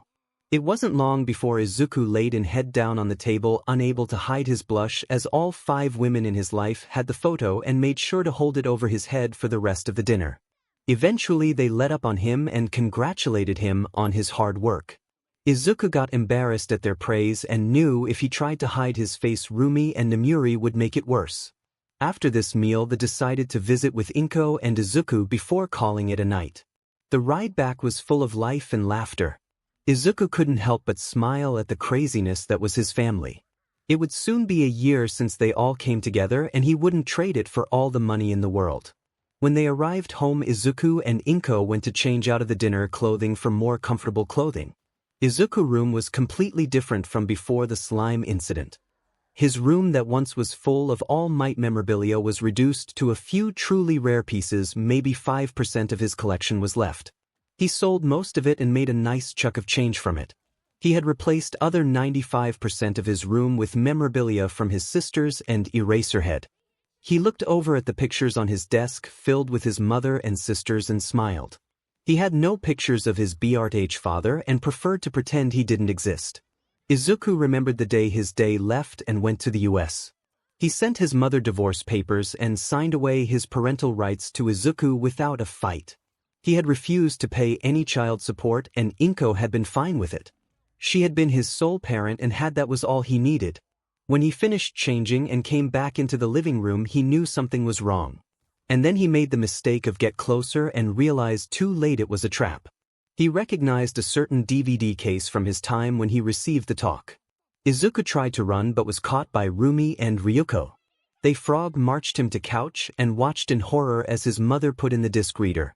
Nemuri and you stood beside 𝐻𝐿𝐻 and grinned along with other 2.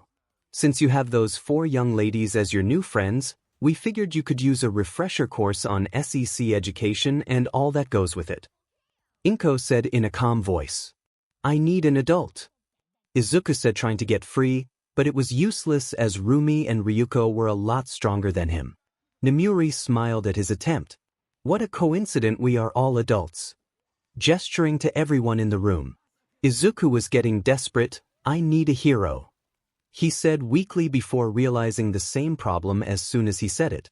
We are heroes. Nemuri, Rumi, and Ryuko said simultaneously. Izuku stopped struggling, knowing it would make this worse. He hoped he would be able to look them in the face tomorrow and not die from embarrassment. He looked down to see bananas and box of condoms. Oh God, please take me now. Were his last thoughts as his mother hit the play button on the remote. Izuku groaned as his alarm went off the following morning. He had slept somewhat decent, but dreams of a hormonal teen made him groggy when he first got up in the morning. He looked at his clock to see it was 6 a.m. He was normally up at 5:30 a.m. to work out, but since he was meeting his friends in a few hours, he decided to get changed and go for a run to finish clearing his mind. He finished his run at his normal pace and took a shower when he got back to the apartment. When he got out of the shower, his mother was about finished making breakfast. "Morning, dear. Did you have a good run?"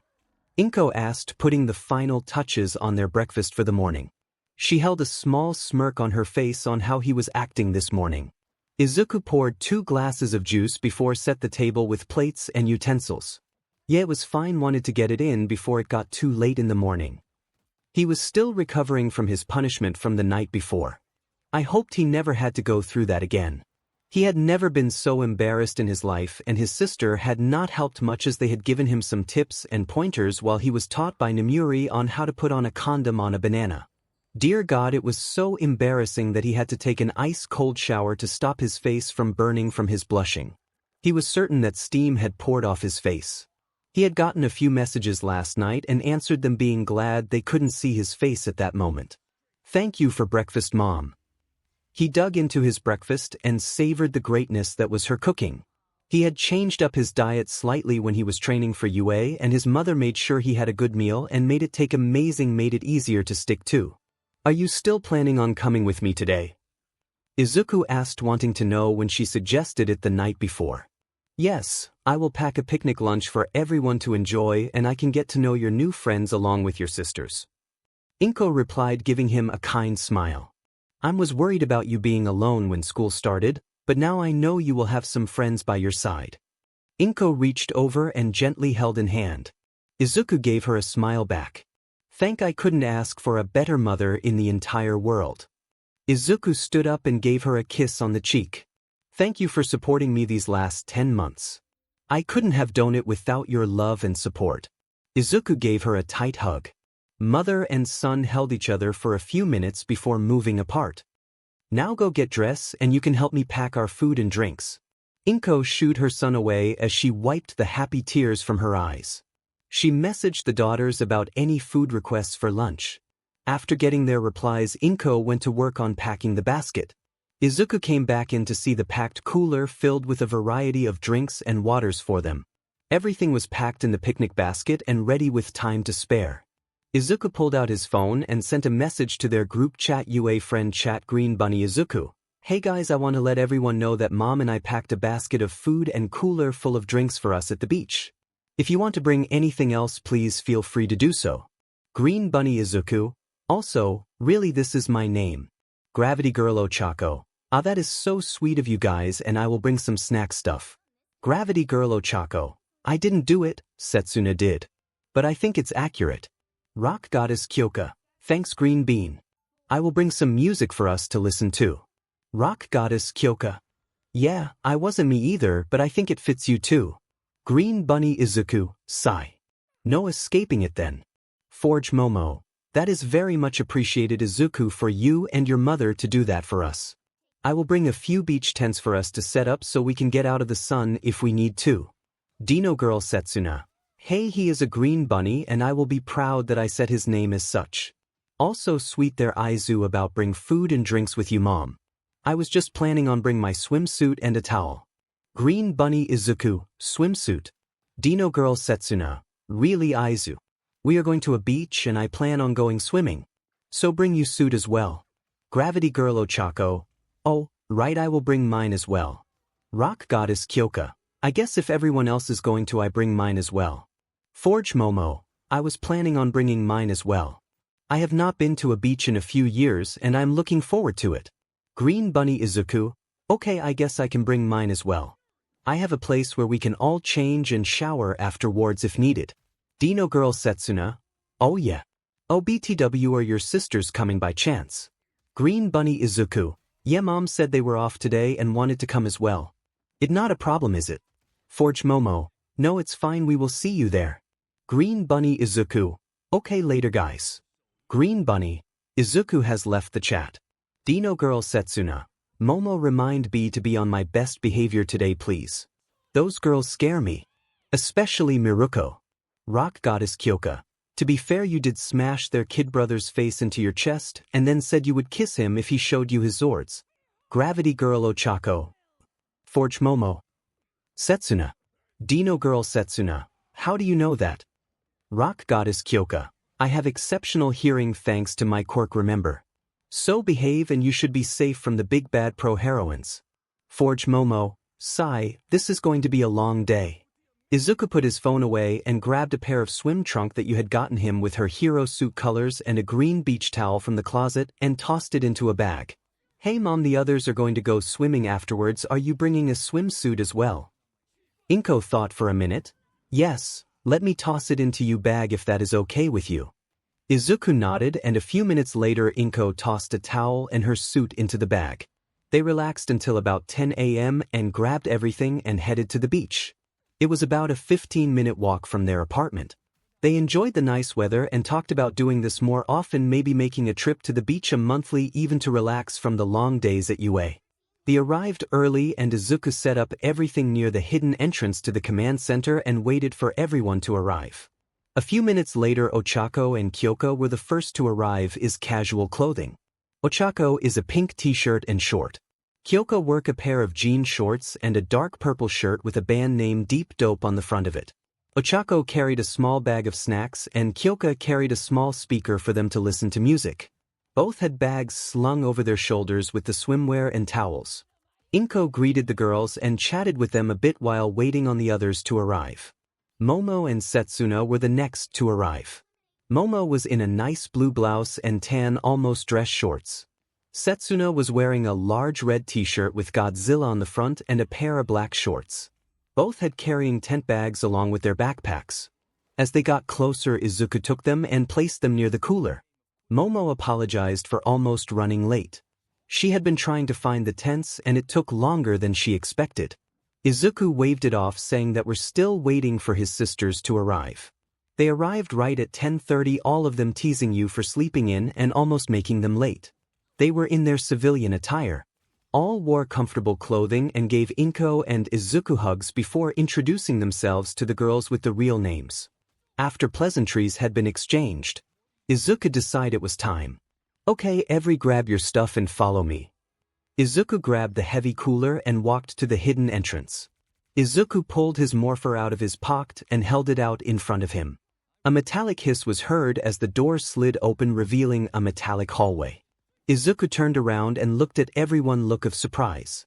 He remembered that he normally teleported people in and out and only went this way when he was cleaning the beach or when he had to let Mei into work. He walked inside and gestured for them to follow him inside. When they were all inside, Izuku closed the door behind him, making sure it was locked, and walked down the hallway. For everybody who has not been here before, welcome to the command center. He walked them into the center of the command center where he normally teleported in. Izuku watched as his new friends looked around in awe. Momo went straight over to the computers and screens, looking them over. Ochako and 𝐀𝐭𝐭 moved towards the display cases of different weapons or gear. Setsuna went over towards the suits and was eyeing the original Red Ranger suit hanging beside it. His sisters had been here a few times, mostly to see him train or just check on him when they had the time. The place still amazed them as it changed little by little over the last 10 months. You changed a few things, Rumi said, looking around to see it was more decorated and made it feel less eerie to hang around. Well, a little. Deku has been expanding the command center and taking more stuff out of storage for me or Mei to set up. Izuku gestured to the display case on the wall. If I can get everyone attention to the central screen here, I will try to make this fast. When his friends moved to the screen he was next to and waited for him to speak. Well, you all asked me what my quirk is, correct? Izuku watched them nod and looked to see his sister and mother had tensed up slightly. Izuku took a deep breath. I am quirkless. Silence filled that command center as Izuku got nervous of their reactions. His mind started to tell him that his would be the end of this group of friends. He was prepared for this and was trying not to start shaking. Was their shared reaction. each looking at the other before looking back at Izuku with confusion on their face. Izuku, I watched you at the exams and used incredible abilities. Momo asked, getting over her shock. How are you quirkless? Momo had spent the way over to the beach trying to figure out his abilities worked and noted there were several possibilities, but not this. Izuku let out a sigh. I was not born with a quirk. When I was 4 years old, I was diagnosed by the doctor as quirkless. My mother can confirm this. The girls looked to see his mother nodding with a sad expression on her face. I wasn't until 10 months ago I was given this. Izuku held up the Master Morpher. This is what allowed me to save 𝐻𝐿𝐴 and to call in the 𝐬𝐿𝐴ds to battle the 0-pointers. Izuku watched as this made them more confused than before. He let out a sigh. Deku, can you show them the video of what a Power Ranger is? Yes, it would be my pleasure, Izuku. Deku replied with a chipper tone. Inko and his sister had a big smile on their faces as to they knew what his new friends were going to see. Deku introduced herself and immediately Momo's eyes brightened at the prospects of this. The 4 girls watched as the rangers of different generations were shown what it meant to be a ranger. Their eyes never left the screen until the video was over and they looked back at Izuku with amazement. You're a Power Ranger. 𝐀𝐮𝐭𝐡𝐨𝐫 said, understanding that he had morphed to take the exams and to call the 𝐬𝐿𝐴ds. These guys are amazing and they did all this without quirks. 𝐀𝐮𝐭𝐡𝐨𝐫 was amazed to see how badass they were taking on these monsters and villains. Well, for the most part, some rangers were born with special abilities, but those few and far in between. Many are skilled martial artists or have other natural abilities. Izuku said, trying to keep his voice steady. Each person was selected for a certain skill or ability that would bring the team together to win the fight against evil. A team? 𝐻𝐿𝐴 asked. She had other question to ask after seeing the Space and Galaxy Rangers, but this was higher on the list at the moment. Well, as you can see, the Power Rangers are a team of heroes. They are skilled at fighting separately, but as a team are unstoppable, as you can see from the video. Izuku decided that it was time to pull the band-aid off and see where they stood with his friends. Well, since you guys know the truth, does this change what you all think of me? Izuku watched his mother clasp her hands over her chest. He watched his sisters tense up as well as they waited for them to answer. This had been the part of the day they were nervous about. This was Izuku putting himself out there and seeing what happened when they knew the truth about him. They were ready to step in if this went badly. Namuri was prepared to stop this if needed for his mental health. Why would we think different of you? 𝐀𝐿𝐴 asked, not understanding the question. So you use the Morpher to be a hero. How is that any different from one of us using our quirks? 𝐀𝐿𝐴 saw it as the same, this really, since he had to 𝐬𝐿𝐴 to use different abilities. 𝐀𝐿𝐴 has a point. I mean, it is a support device that allows you to supplement your natural abilities. Momo replied, watching as he seemed to fidget with what she thought was anxiety. Really, Izu? You think we would leave you for not having a quirk? Setsuna asked incredulously. When he didn't respond, she knew she was right on the money. Dude, you called your 𝐬𝐿𝐴ds in to save someone and in the process became the biggest badass to walk the halls of UA. She gave him an honest smile. Besides, I'm not going anywhere until I see the Dino 𝐬𝐿𝐴ds. She gave him a wink to let him know she was teasing him. Sort of, I mean, she really want to see them, but he was more important. Izuku was nearly overwhelmed with relief and started to feel better. He felt someone tap his shoulder. He looked up to see 𝐻𝐿𝐴 in front of him. He was looking directing into her appealing brown eyes. Wait, appealing, where did that come from? Izuku thought. Izuku, you saved B from the 0-pointer when you really didn't have to. You could have ran and left me to it, but you came, stayed and pulled me from the rubble literally. 𝐻𝐿𝐴 gave him a small grin. I am your friends and you can't get rid of me anytime soon. Understand? Izuku couldn't find his voice, but he nodded at this until he found his voice. Thank you, all of you, for being my friends. He was unprepared as 𝐻𝐿𝐴 lunged forward and pulled him into a tight hug.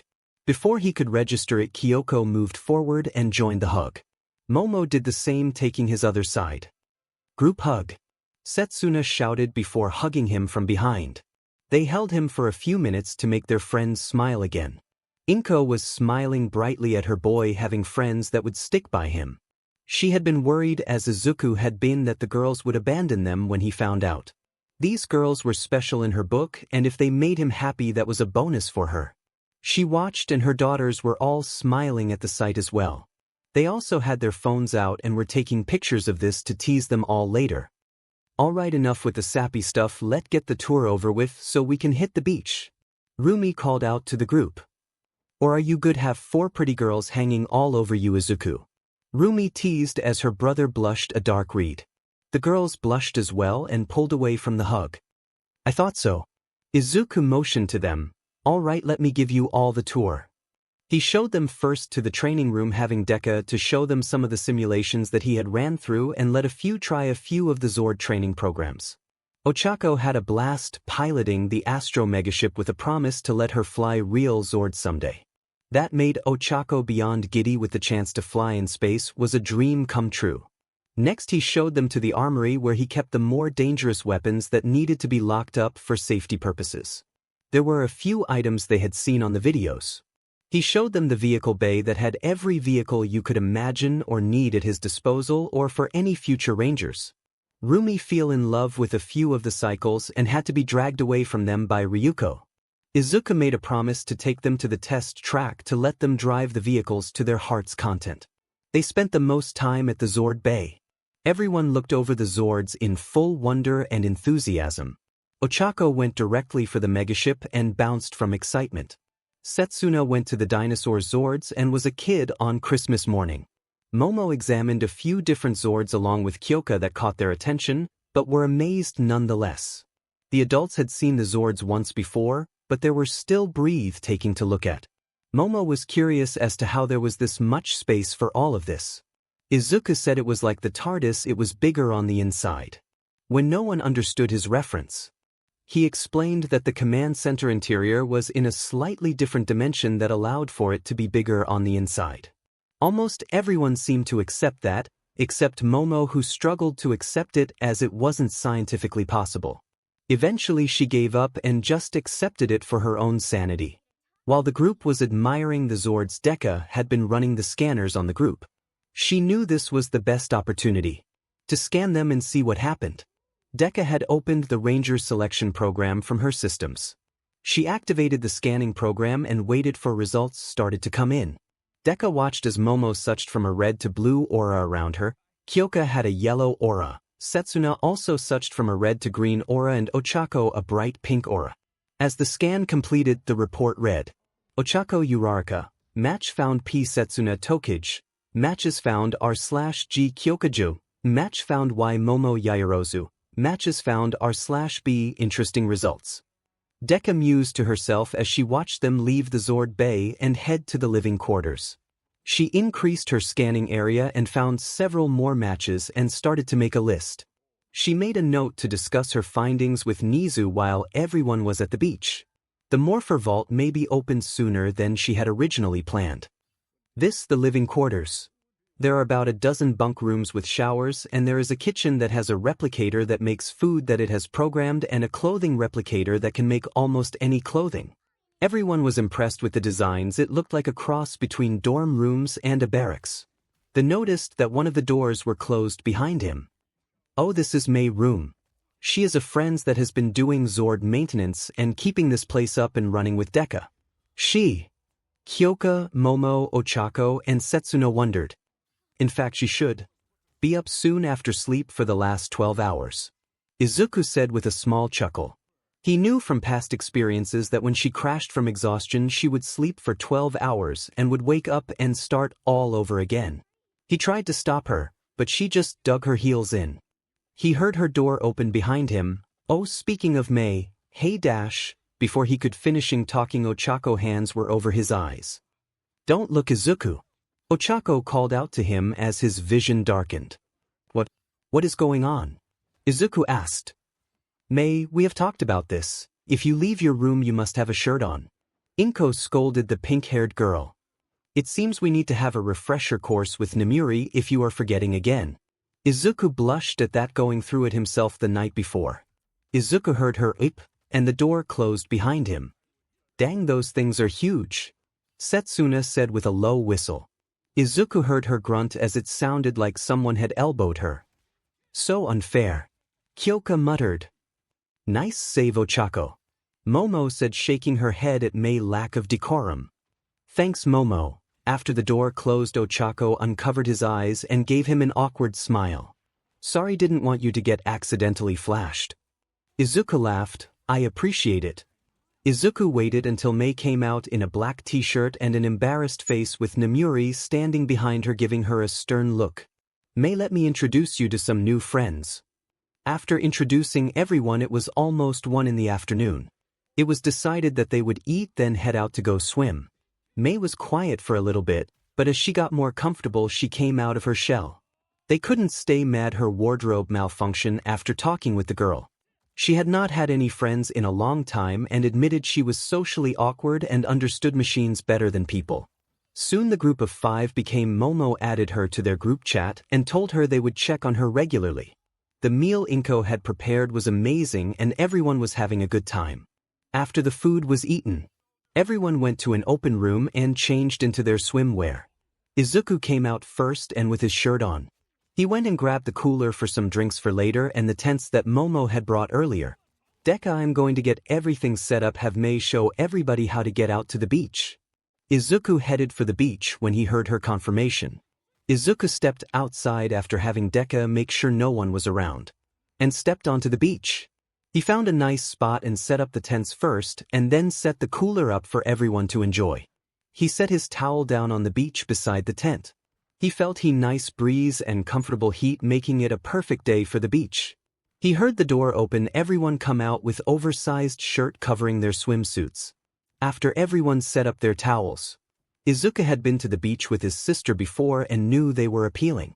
His mother had went with a conservative 2-piece that had shown her hard work off, but still looked respectable at the same time.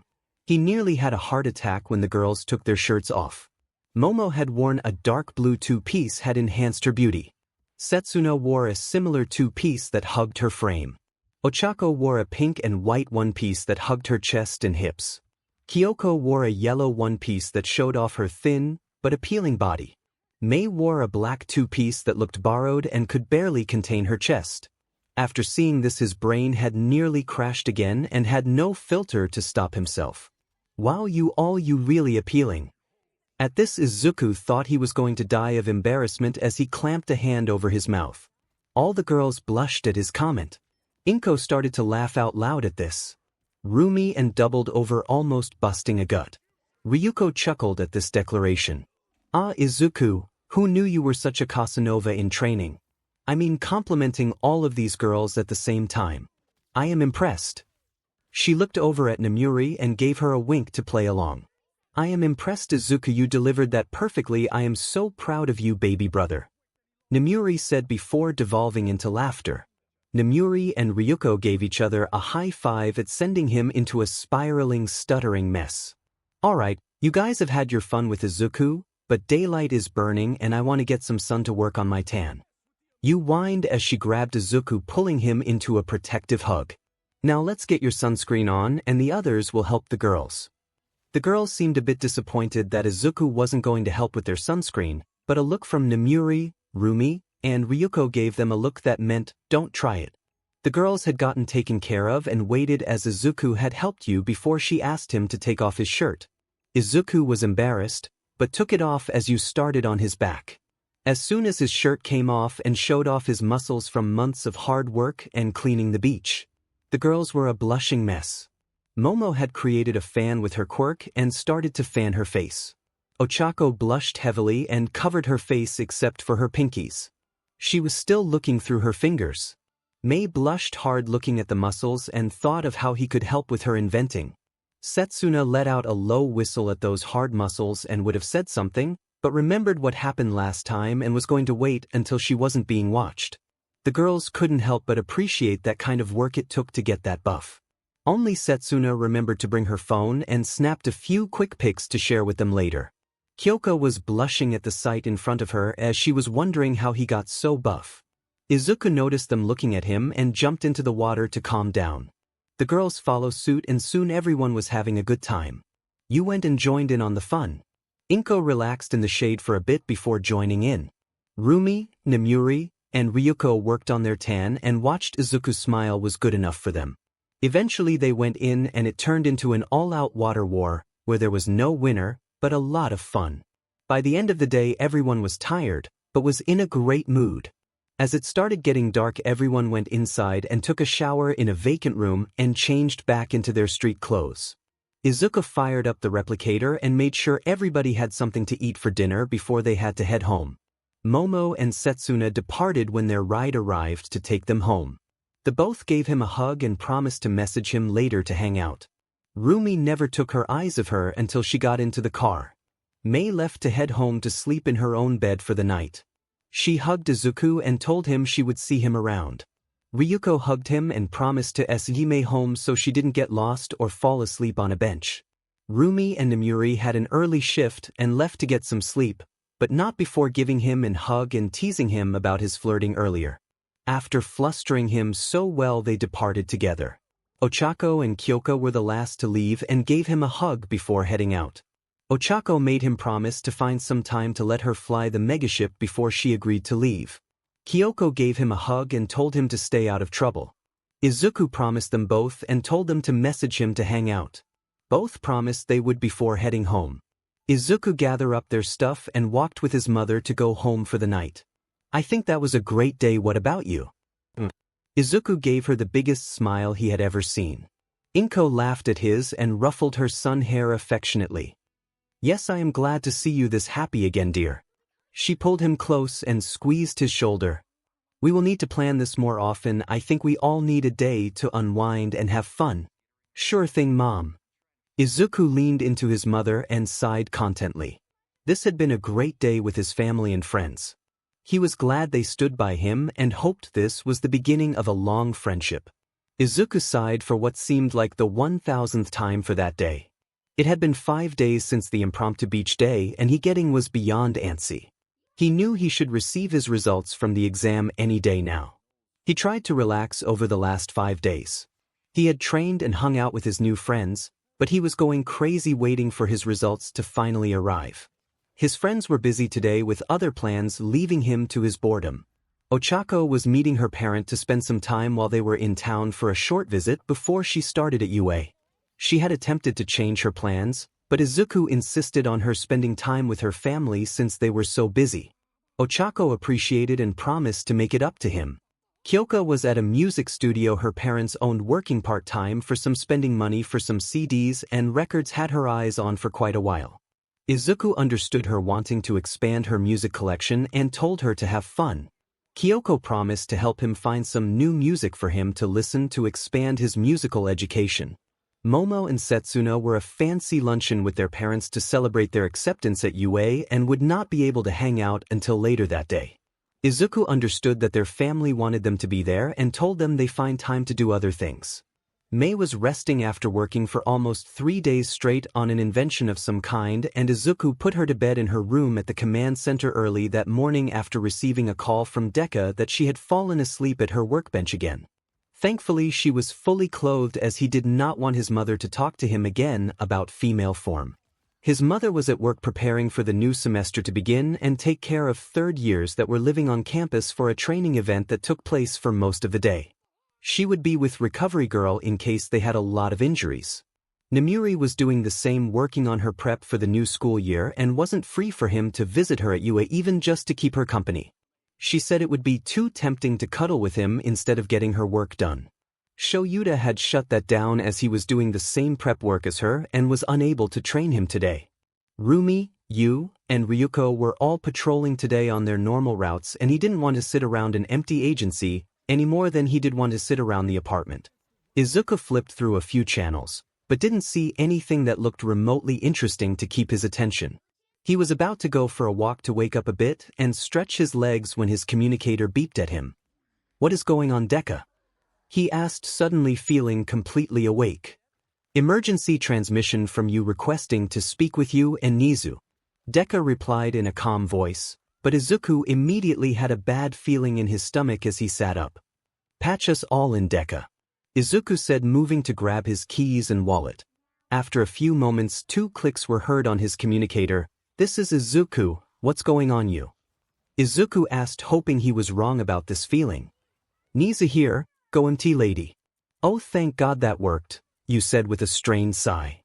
Look, a villain bombed a massive skyscraper running from another pro and I was nearby to keep it steady until help could arrive, but the supports are starting to break and if I use too much of my strength the building will break apart more than it already is. She strained for a moment. I called out for assistance, but no one is available to help. I know there are still people in the building that are trapped. What do you need, 𝐻𝐿𝐮𝐬𝐻? 𝐻𝐿𝐮𝐬 knew exactly what she was needing, but needed to hear a formal request to grant it with his special permission as principal. He was grabbed the need supplies from his desk and had already started to fill them out. I need Izuku to respond as a ranger and use his 𝐬𝐿𝐼ds to help get civilians out before this all coming crashing down. You responded, her voice starting to strain.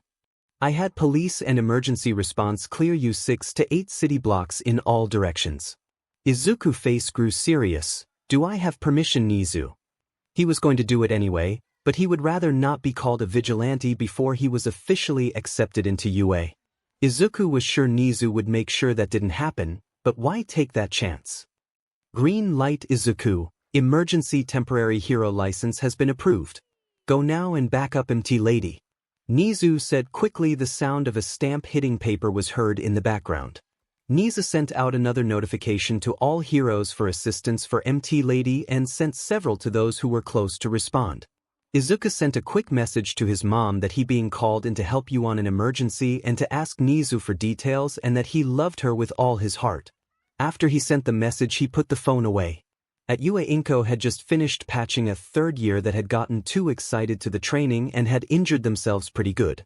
Recovery girl had partially healed the student due to their exhaustion and his injuries still need to be dressed until she could full heal the student after they had rested.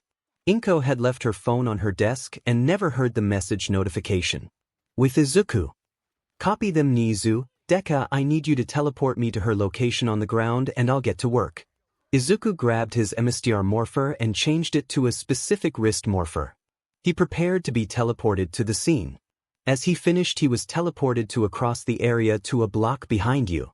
The build was badly damaged and fire and smoke filled the air. Izuku could see her straining to keep it balanced. It's Morphin time, Lightspeed Rescue. Izuku flashed red and was now the Lightspeed Red Ranger. Deku, I need Lightspeed Rescue 𝐬𝐿𝐼s. Power Rangers Lightspeed OSTN. Affirmative, Izuku. 𝐬𝐿𝐼s are en route to your location. A large flash filled the street and 4 𝐬𝐿𝐼s filled the street with 1 in the air. Deku, while I get Pyro 1 into position. Then have Aqua 2 has Rescue 4 and Med Rescue 5 form Hydro mode to help with the fires, then take over Oro 3 and have it use it magnets to take some strain from you. Izuku jumped into the cockpit of Pyro 1 and started moving it into position opposite of you. Hang in there, you, I am almost in position. As he made the final adjustments on the placement of Pyro 1 to allow for the best stability and support. I hate to rush you, Izuku, but it's getting a bit heavy. You strained as the building started to crumble around her hands. She locked herself in place, holding the building in place. Izuku positioned Pyro 1 in place and deployed the stabilizers on the front and back and activated the ladder arms. He angled them for the best support and extends the arms and open the hands to cradle the building, helping to distribute the weight. He looked over to the Hydro mode walking nearby, putting out the fire on the lower floors. He looked up to see Arrow 3 lowering the magnetic hooks to keep the building stable. Great job, Deku. Setting controls to autopilot. I'm heading in to get everyone out so you can set this down. Izuku had unstrapped his 𝐻𝐿𝐼s and took the lift built into the arms to take his to the top of the arms, granting him access to the building. Be safe, but quick, Izuku, I am almost at my limit. You said, breathing a little easier with the weight being shared. Remind me to thank you for this later, little brother, for the save. She took a deep breath as the felt the strain lessen. Anytime, sis. Izuku tapped his helmet and put into search mode. And found 15 people in a centralized location several flights up and a small child 4 flights up from them. Izuku ran towards the large group, first taking the flights at a rapid speed. He drew his rescue blaster and set it to extinguisher mode and worked his way to them.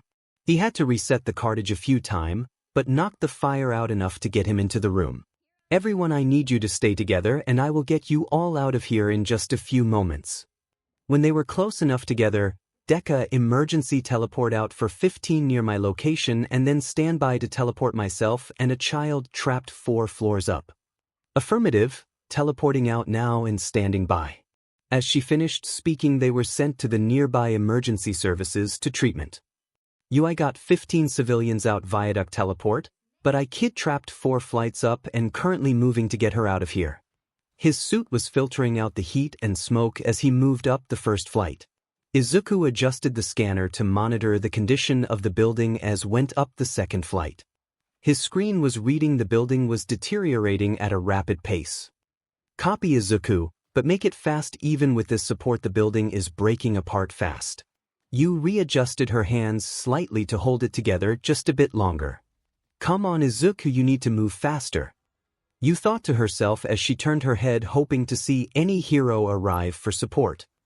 Nizu, contact Rumi and Ryuko and find out their location on the comm channel, and please tell Nomuri and Shoyuta to go sit with Inko when she sees this, please. I am already working on you, Nizu said, concern in his voice. I am trying to get you support as fast as possible, but there are multiple large operations going on right now. I have to have faith in my student at the moment. Copy. Nizu tapped his microphone. Eraserhead, Midnight, Recovery Girl, Nurse Inko, please respond to my office immediately. He thumbed it off and turned on the TV on the wall and watched intently. Izuku, please hurry, I have faith in you. Nizu said aloud as the channel repeated the breaking news report. Breaking news. Lady and new hero rescue operation in progress. 15 rescued. A short time ago, a villain blew up a skyscraper to escape the hero and would have fallen to the street if not for empty lady being in that area. After holding it up, a green-haired young man appeared on the scene and transformed in a red suit similar to the one that battled the slime villain nearly 10 months ago. After he arrived, he seemed to summon multiple massive machines to assist MT Lady in stabilizing the building. Shortly after stabilizing the building, 15 trapped civilians appeared directly in front of emergency services with early reports saying the young hero is still inside the building. One victim had reported that the hero stated a child was trapped on another floor and was attempting to rescue the child. Please stay tuned as the rescue operation continues. Ochako had been enjoying her day with her parents and was quite content to have nice day in with them. Their business had picked up a little bit, allowing them to relax a bit, but didn't go spend happy. She had been sad to tell Izuku she was unable to hang out, but seeing her parents was a treat for her and was glad when he understood. She had just sat down on a couch to watch an old movie with her parents when the breaking news interrupted it. Her dad groaned and was about to change the station when she heard, "Ding it up!" A green-haired young man appeared on the scene and transformed in a red suit similar to the one that battled the slime villain nearly 10 months ago. After he arrived, he seemed to summon multiple massive machines to assist Mount Lady in stabilizing the building. Shortly after stabilizing the building, 15 trapped civilians appeared directly in front of emergency services with early reports saying the young hero is still inside the building. One victim had reported that the hero stated a child was trapped on another floor and was attempting to rescue the child. Please stay tuned as the rescue operation continues. Ochako froze and grabbed the remote from her father's hand and watched as it showed him arrive and morph in a Red Ranger before summoning his Zords. Oh God, Izuku! Ochako cried as she watched the TV. Her parents grew concerned. Do you know him, sweetie? Her mother asked, pulling her daughter closer to her in a hug to comfort her. Ochako nodded. We met at the exams and he saved me from getting hurt. She said, trying to control him breathing. We went to the beach with our friends and have been texting all week in our group chat.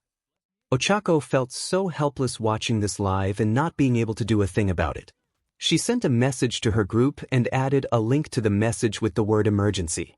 She then focused back on the TV watching for her friend. Momo and Setsuna were sitting at a table dressed up, bored out of their minds. This event was for their parents to meet new clients and to show off their daughters who had been accepted into UA as recommendation students. It took all of 15 minutes and a dozen congratulations that they regretted agreeing to come here in the first place. They still have a couple of hours until they would be free to go home and not be considered rude to their parents' guests. Setsuna had separated and reattached her fingers for the 5th time in less than a minute when both of their phones chimed. When they saw emergency and clicked on the link, both gasped as they saw their green hair friend move to stabilize the building and save a bunch of people, but he was still inside and the building was starting to break apart. Momo brought a hand to her mouth and Setsuna grit her teeth before grasping Momo's free hand in support. Please be safe, Izuku, Momo thought. You better be safe, Izu, or so help me. Setsuna, though trying not to worry. Mei had slept a good 6 hours of sleep before hunger woke her up from her much-needed sleep. She had brought a few snacks with her and started munching on a few and was tempted to go back to sleep when her phone pinged. After reading the message and watching the video from the link, Mei rushed to the viewing screen and watched everything going on live. Is there anything I can do to help Deku? Mei asked, racking her brain for something he could use help her friend. Not at this time, Mei, I am sorry. Deku said, I am monitoring the situation and have faith in him. You better be safe, Zuzu. Mei said, doing something she had not done in a very long time. She prayed. UA group chat. Tech girl Mei. I am at the command center listening to the audio traffic. He is inside the building looking for a little girl. Gravity girl Ochako. I just watched a bunch of people get teleported out. He can get out the same way, right? Forge Momo. Once he gets the girl, he should be able to do same. Dino girl Setsuna. Look at our bunny to be a big hero before school even starts. Kyoka was bored out of her skull. Doing the grunt work for some spending money. It was usually taking out the trash or cleaning up over the studio. It was such a drag, but it was for some new music she wanted, so she would muddle through it like usual. She was taking her break when she got the message. She ran over to the TV in the break area and turned it on and sat on the couch watching the news on pins and needles as she waited for more updates. Come on, Green Bean. Kyoka said, quietly fidgeting with the tips of her ears. She looked at the messages on her phone from her friends. Rock Goddess Kyoka, that building is not looking too good, he needs to get out of there fast. Rumi and Ryuko had been working together on a small job 30 minutes away from Mount Lady's location when they got the ping for help. After finishing up, they hurried that way.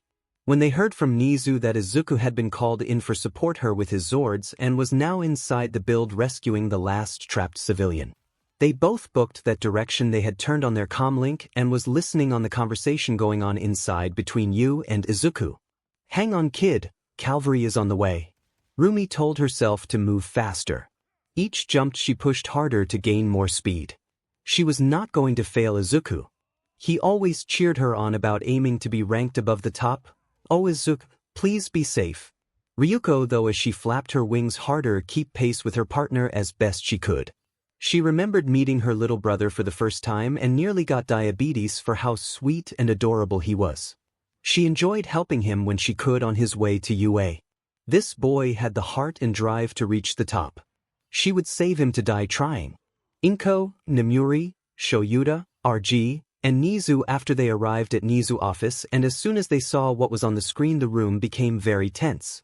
Nizu filled them in on what had transpired and that it was under his permission that Izuku be allowed to assist in this rescue operation. Inko's eyes never left the screen, and it wasn't until Nemuri guided her to the couch that she sat down. Recovery girl bowed her head and said a small prayer. Shoyuta was tense and almost ran down there, but knew it was illogical he would hamper rescue efforts. Come on, kid.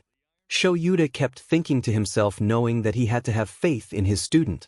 Nemuri was not doing much better as she had tears running down her face and was clinging to Inko just as much as she was clinging to her. Nemuri was afraid to watch and started to pray to every god she knew for the baby brother. Inko was crying, wanting to hold her son, and made a list of things she is going to scream at him when this was over. Nizu asked Deku to patch the comlink traffic to his computer, and a few moments later they heard his voice.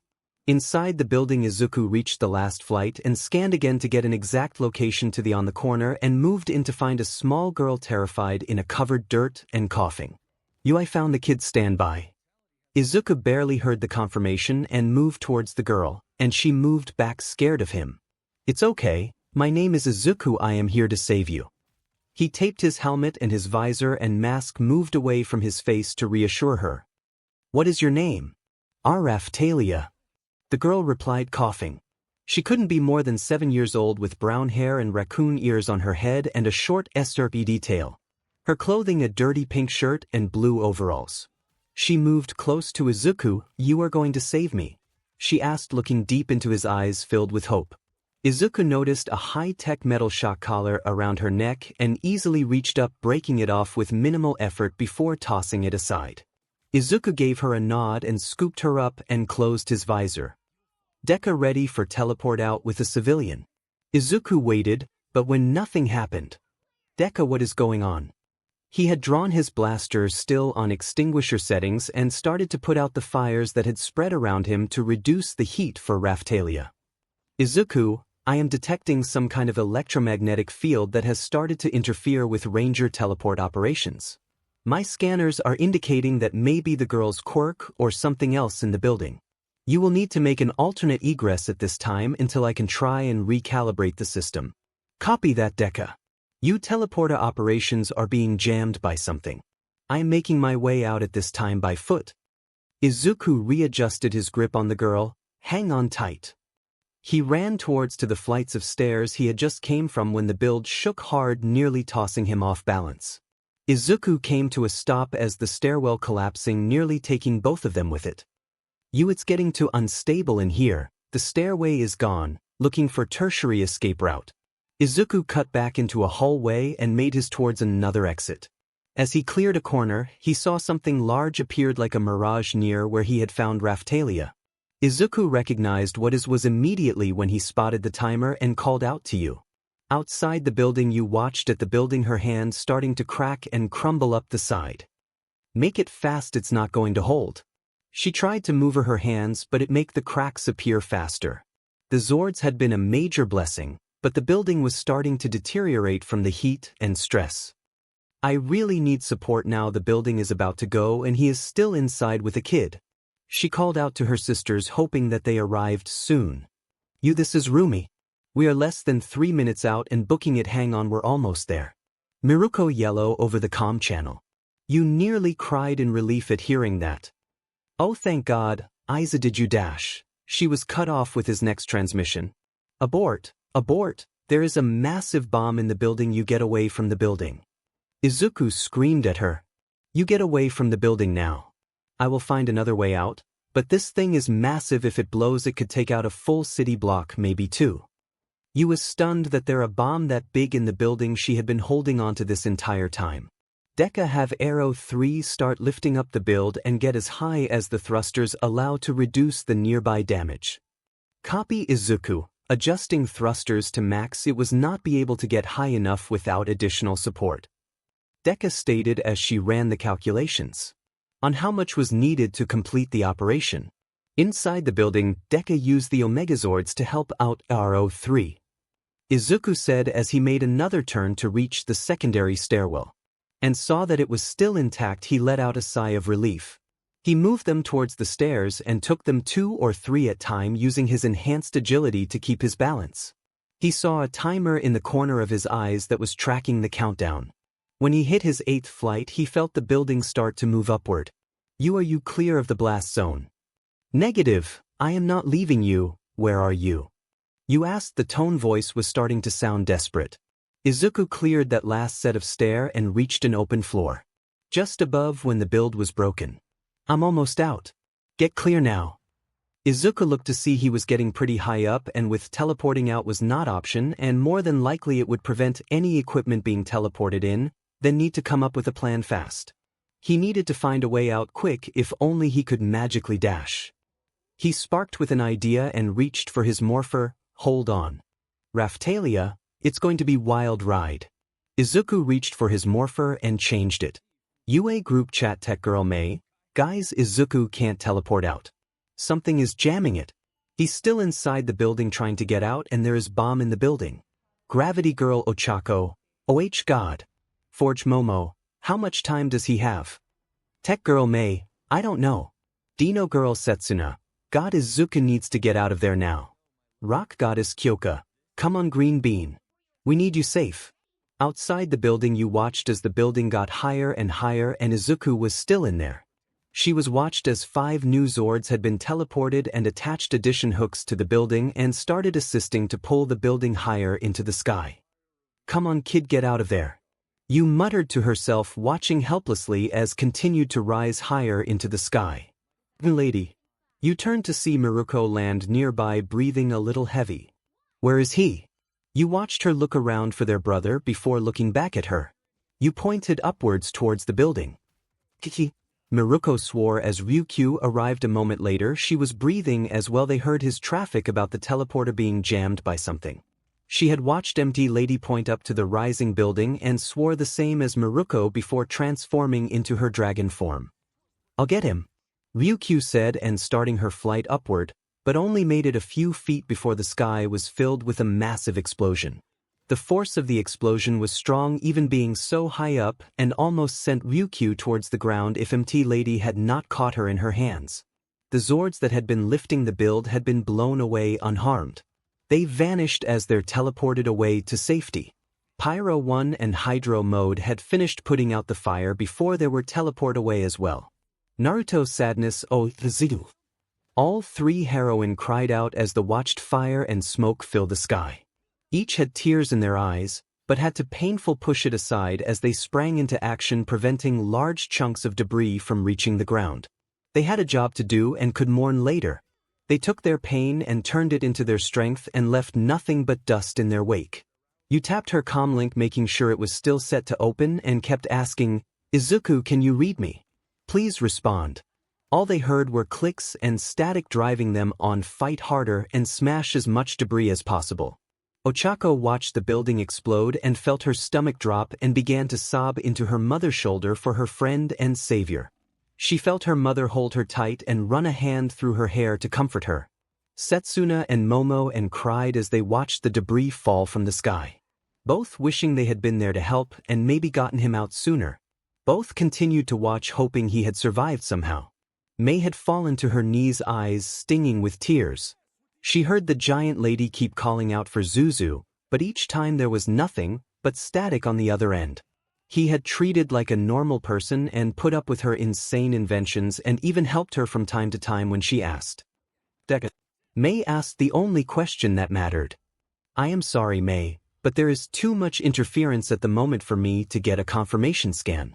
Deku's voice had a sad tone to it, and Mei felt tears fell from her eyes, and for the first time in a long time she cried he hard out. Kyoka sat in stunned silence as she watched what had happened to her friend. He had been all smiles and blushed whenever she teased him. He was good person, and this is how he went out. He was a hero in her book, saving 15 people and attempting to try and save a kid. She had come in for money and he was out being a goddamn hero. She wiped away her tears and could barely speak above a whisper. "Oh, green bean." Inko screamed at the explosion and was pulled tight into Midnight's shoulder. She was crying as well, but didn't was to believe it, turning away from the TV and consoling her mother figure. Recovery Girl let out a sad sigh. Another star had left us too soon. She muttered sadly. She had been around the hero community a long time and had been to too many funerals for promising heroes and friends. Nizu had remained stoic at TV in front of him. He approved the request that allowed Izuku to help this, and now it looked like he fell trying to save a child. That boy was selfless and always put others first despite most their discussions on self-preservation. He was running calculations in his head at the probability of his safe return. He had faith in his student and would survive. Shoyuta felt the familiar pain of loss from his younger days. He was gruff to make his student strong and more prepared for the world. He was never one for have a favorite student, but he would deny it if anybody asked him if Izuku was his favorite. The boy had been bright and driven to succeed. He took everything he had thrown at him and then some. He moved closer to the wall and punched it hard enough to crack it and caused his knuckles to bleed. Recover Girl moved over silently and started to tend to his hand. Ground Zero, the heroines had been taking out as many large pieces as they could, but there was a lot of debris. They had kept it contained for the most part, but they need more heroes. A large piece was about to hit the ground near the emergency service, but a blur rushed it and smashed it to pieces. "Have no fear, for I am here," All Might called out to the public. He moved towards the other heroes. "How can I be of assistance?" He moved to smash a few more pieces, leave dust in his wake.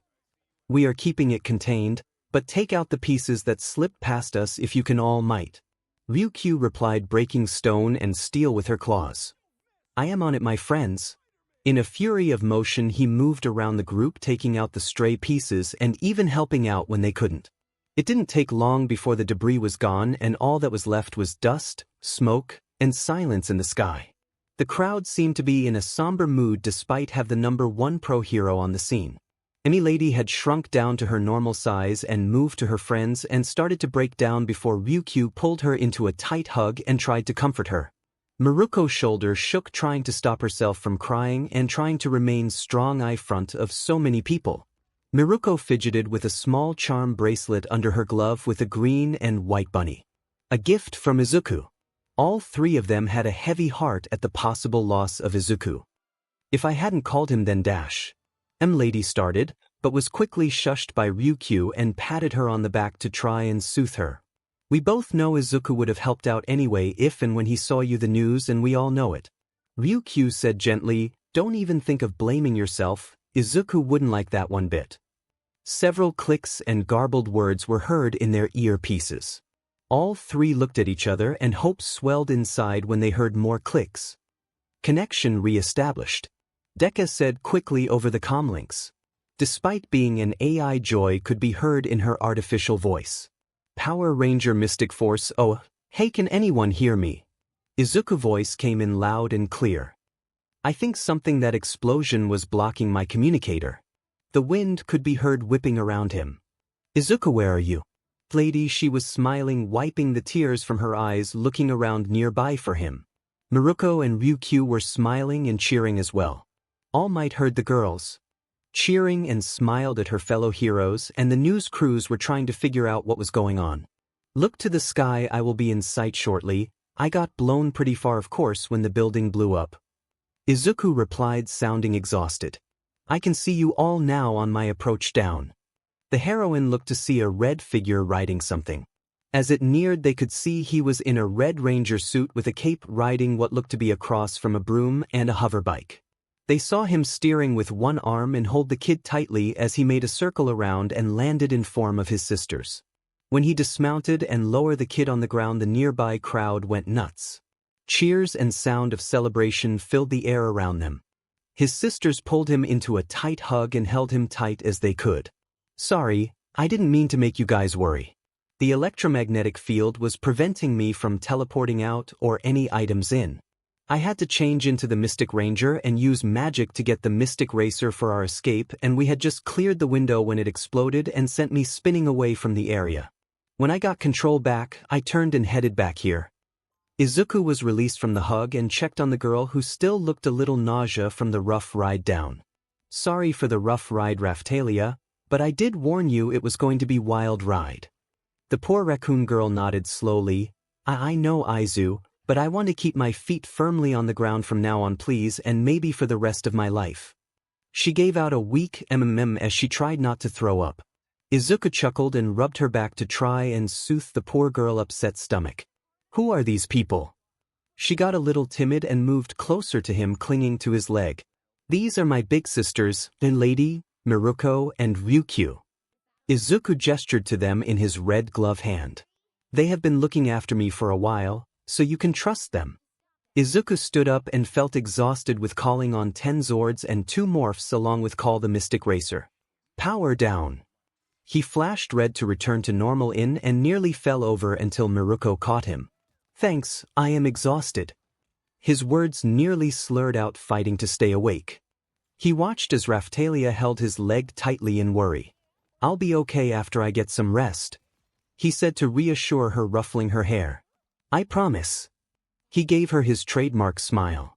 When a medical team came over and tried to move him to an ambulance to go get him checked out, he tried to refuse until he saw the stern looks his sisters and all three pointing to the ambulance took any fight he had left in him. 𝐿ady refused to be separated from him and after a small discussion was allowed to ride with him to the hospital. After the medical team told them of their destination, 𝐿ady pulled out a phone and called Nomuri and told her where her brother was being taken to. As soon as she was finished, let out a sigh and hurried to finish her work to head to check on Izuku in the hospital. All Might had watched the young man arrive safely and smiled at his interaction with the four pro heroines fussed over their brother. He had to admit he was reminded of his own debut years ago and thought the kid had style. He regretted his words to the young man so many months ago and planned on apologizing to him personally for how wrong he had been. He was sure he would get his chance soon. He looked at his phone and went to see if anything else was needed before he had to meet someone important soon. Keep up the good work, kid. Meanwhile, 𝐻𝐿𝐴 shouted with joy to see Izuku ride in unharmed and holding a small girl in his arms. She could see his red cape flying in the wind like a true hero. It reminded her of an old All Might video that was very similar. She couldn't help but smile at him being a hero. Now that being said, she wanted to be angry with him for scaring her so badly, but see the smile on the little girl's face stopped that feeling immediately. She sent a message to the group asking for information. Her mother smiled at her daughter's reaction, hoping to meet this boy one day very soon. Setsuna and Momo cheered loud enough that it caught the attention of their parents and noted the tears in their eyes. After their parents watched it, they watched it for themselves. They understood what had happened. Setsuna had to admit that he may have scared her a bit a lot, but she was not about to admit it even to herself. But to see him holding that small girl, that must have been terrified to have been trapped in that building. She was going to give him hell for making her and Momo cry, and when she received the message from 𝐻𝐿𝐴, she knew it was time to plan trip to the hospital as a group. Momo let out a sigh of relief when she watched him move towards the pro heroines and comfort the small girl. She knew he was a kind spirit and had the drive and dedication to be a great future hero. She knew he would go far in his hero training and planned to have some time to do more analysis on her quirk and get to know him better. When she received a message from 𝐻𝐿𝐴 about him and looked over to see the look on Setsuna's face, there was an unspoken agreement between them. Momo's mother called a ride for the two of them and sent them to wait in the lobby for it to arrive. As they waited in the lobby, she pulled out her phone and messaged the group. "Forge Momo, I have a ride on the way to pick us, Setsuna and myself, to take us to the hospital. You all can ride with us if you want. I nearly fainted when I saw him land. Dino girl Setsuna. Everyone send us your address and we will come pick everyone up. We all need to go see him." Mei had wiped her tears away from her face and shouted from the top of her lungs with a cheer of happiness. She smiled at Zuzu comforting the small girl in his ranger form and made sure that Deku got a high-resolution image for later. She was scared that she was going to lose her best friend. It took her a long time to get a friend like him. She heard her phone chime and looked at Deku. "Are you good with visiting our ranger?" Mei went to her room to change her clothes and get ready to be picked up. Deku gave a digital hum before answering. "I believe we should, Mei, and I am sure that there is a line forming to see him." When Mei's phone chimed, she looked in the group chat. "Tech girl Mei, Deku and I will be ready for pickup. Address sent Gravity Girl 𝐻𝐿𝐴. I want to sure he is doing okay too. I believe, as Momo stated, our bunny needs to know that we care about him. I am just glad he is alive." Address sent. Rock Goddess 𝐀𝐿𝐴. "I'm down, ladies. I nearly had a panic attack when the building blew up. That boy is bad for my nerves." Address sent. 𝐀𝐿𝐴 had put her phone down and let her breathing return to normal, and took a few minutes to finish setting down completely. She knew that he didn't do it on purpose and was pretty sure the other girls would settle down once they saw him in person, but would have some serious making up to do to all of them for that scare. She watched the replay of him comforting the girl and how the wind made his cape billow in the wind like some of the great heroes of old. She hummed a tune and then grabbed a piece of paper and a pen to write down a song she had just thought of. She would have hated if something had happened to her muse. She wanted to hug him with all her might as she watched him land safely. He was on his way to be an amazing hero. At UA, as soon as they heard his voice over the computer speakers, everyone in the room let out a high cheer and a sigh of relief as they saw Izuku land with the child safely in hand. 𝐀𝐮𝐬𝐵 made sure he had the entire thing recorded and planned to us in his special hero classes with the second and third year students that this personified what it meant to be a hero. He made a few notes to have a sit-down with Izuku and have a new class with this current incoming first-year class. He couldn't help but smile with pride as his student was cheered by the public. Recovery Girl let out a sigh of relief and moved towards 𝐻𝐻𝐻𝐿's special cabinet and poured herself a drink. She hoped that this boy would not be another All Might and be this reckless all the time. She had hoped that someone would be able to keep him grounded someday. 𝐀𝐮𝐭𝐡𝐨𝐫 nearly fell to his knees in relief and was proud with a smug grin hidden by his scarf, of course. He couldn't wait for him to get him in class and train him into the ground for scaring him that badly. What kind of mentor would he be if he didn't train his unofficial protege to be a better hero? 𝐀𝐮𝐭𝐡𝐨𝐫 had just the training partner in mind for his unofficial protege. Nemuri and Inko both sagged into the couch relief and couldn't help but smile as they watched the crowd cheer for Izuku and watched as he comforted the little girl he had rescued. It was quite adorable, and Bother hoped someone had gotten a good shot of them to have framed as his first save. Nemuri got a call from you and after hanging up told everyone when Izuku had been taken to get checked out by a doctor. She told them that he was unhurt, just exhausted and was being looked over along with the girl. 𝐻𝐻𝐻𝐿 ordered to have vehicle brought around to go see their favorite student. Inko looked at Nemuri as they walked out. Please message your sisters and let them know we are on our way to see Izuku at the hospital. Inko gave her a small smile. Can you do that for me, dear? Now it was Nemuri's turn to give her a sweet smile. Yes, Mom, I will let them know where to meet us and keep them updated. She sent a flurry of messages to the others and waited for their replies. 𝐀𝐮𝐭𝐡𝐨𝐫 heard his phone chimed reminding him to be on time tonight. This woman is going to be the death of me, but after today it doesn't bother me. He thought as he sent her back a quick message. Yes, dear. He put away his phone in case anyone would see his message. Nemuri also contacted Momo with the detail about what hospital Izuku had been taken to, as well, knowing that she would tell the other girls for her. Nemuri smiled as she entered the car, proud of herself, and waited to hear from you, Rumi, and Ryuko when they could get free and get to see Izuku. While Izuku rested in the hospital bed with Raphtalia was curled up into her savior's side, both were sleeping peacefully as his mother, his 4 sisters, and his 5 female friends were heading his way to check up on him. 𝐻𝐻𝐻𝐿, 𝐀𝐮𝐭𝐡𝐨𝐫, and Recovery Girl were going as well, as they were just as worried about the young man.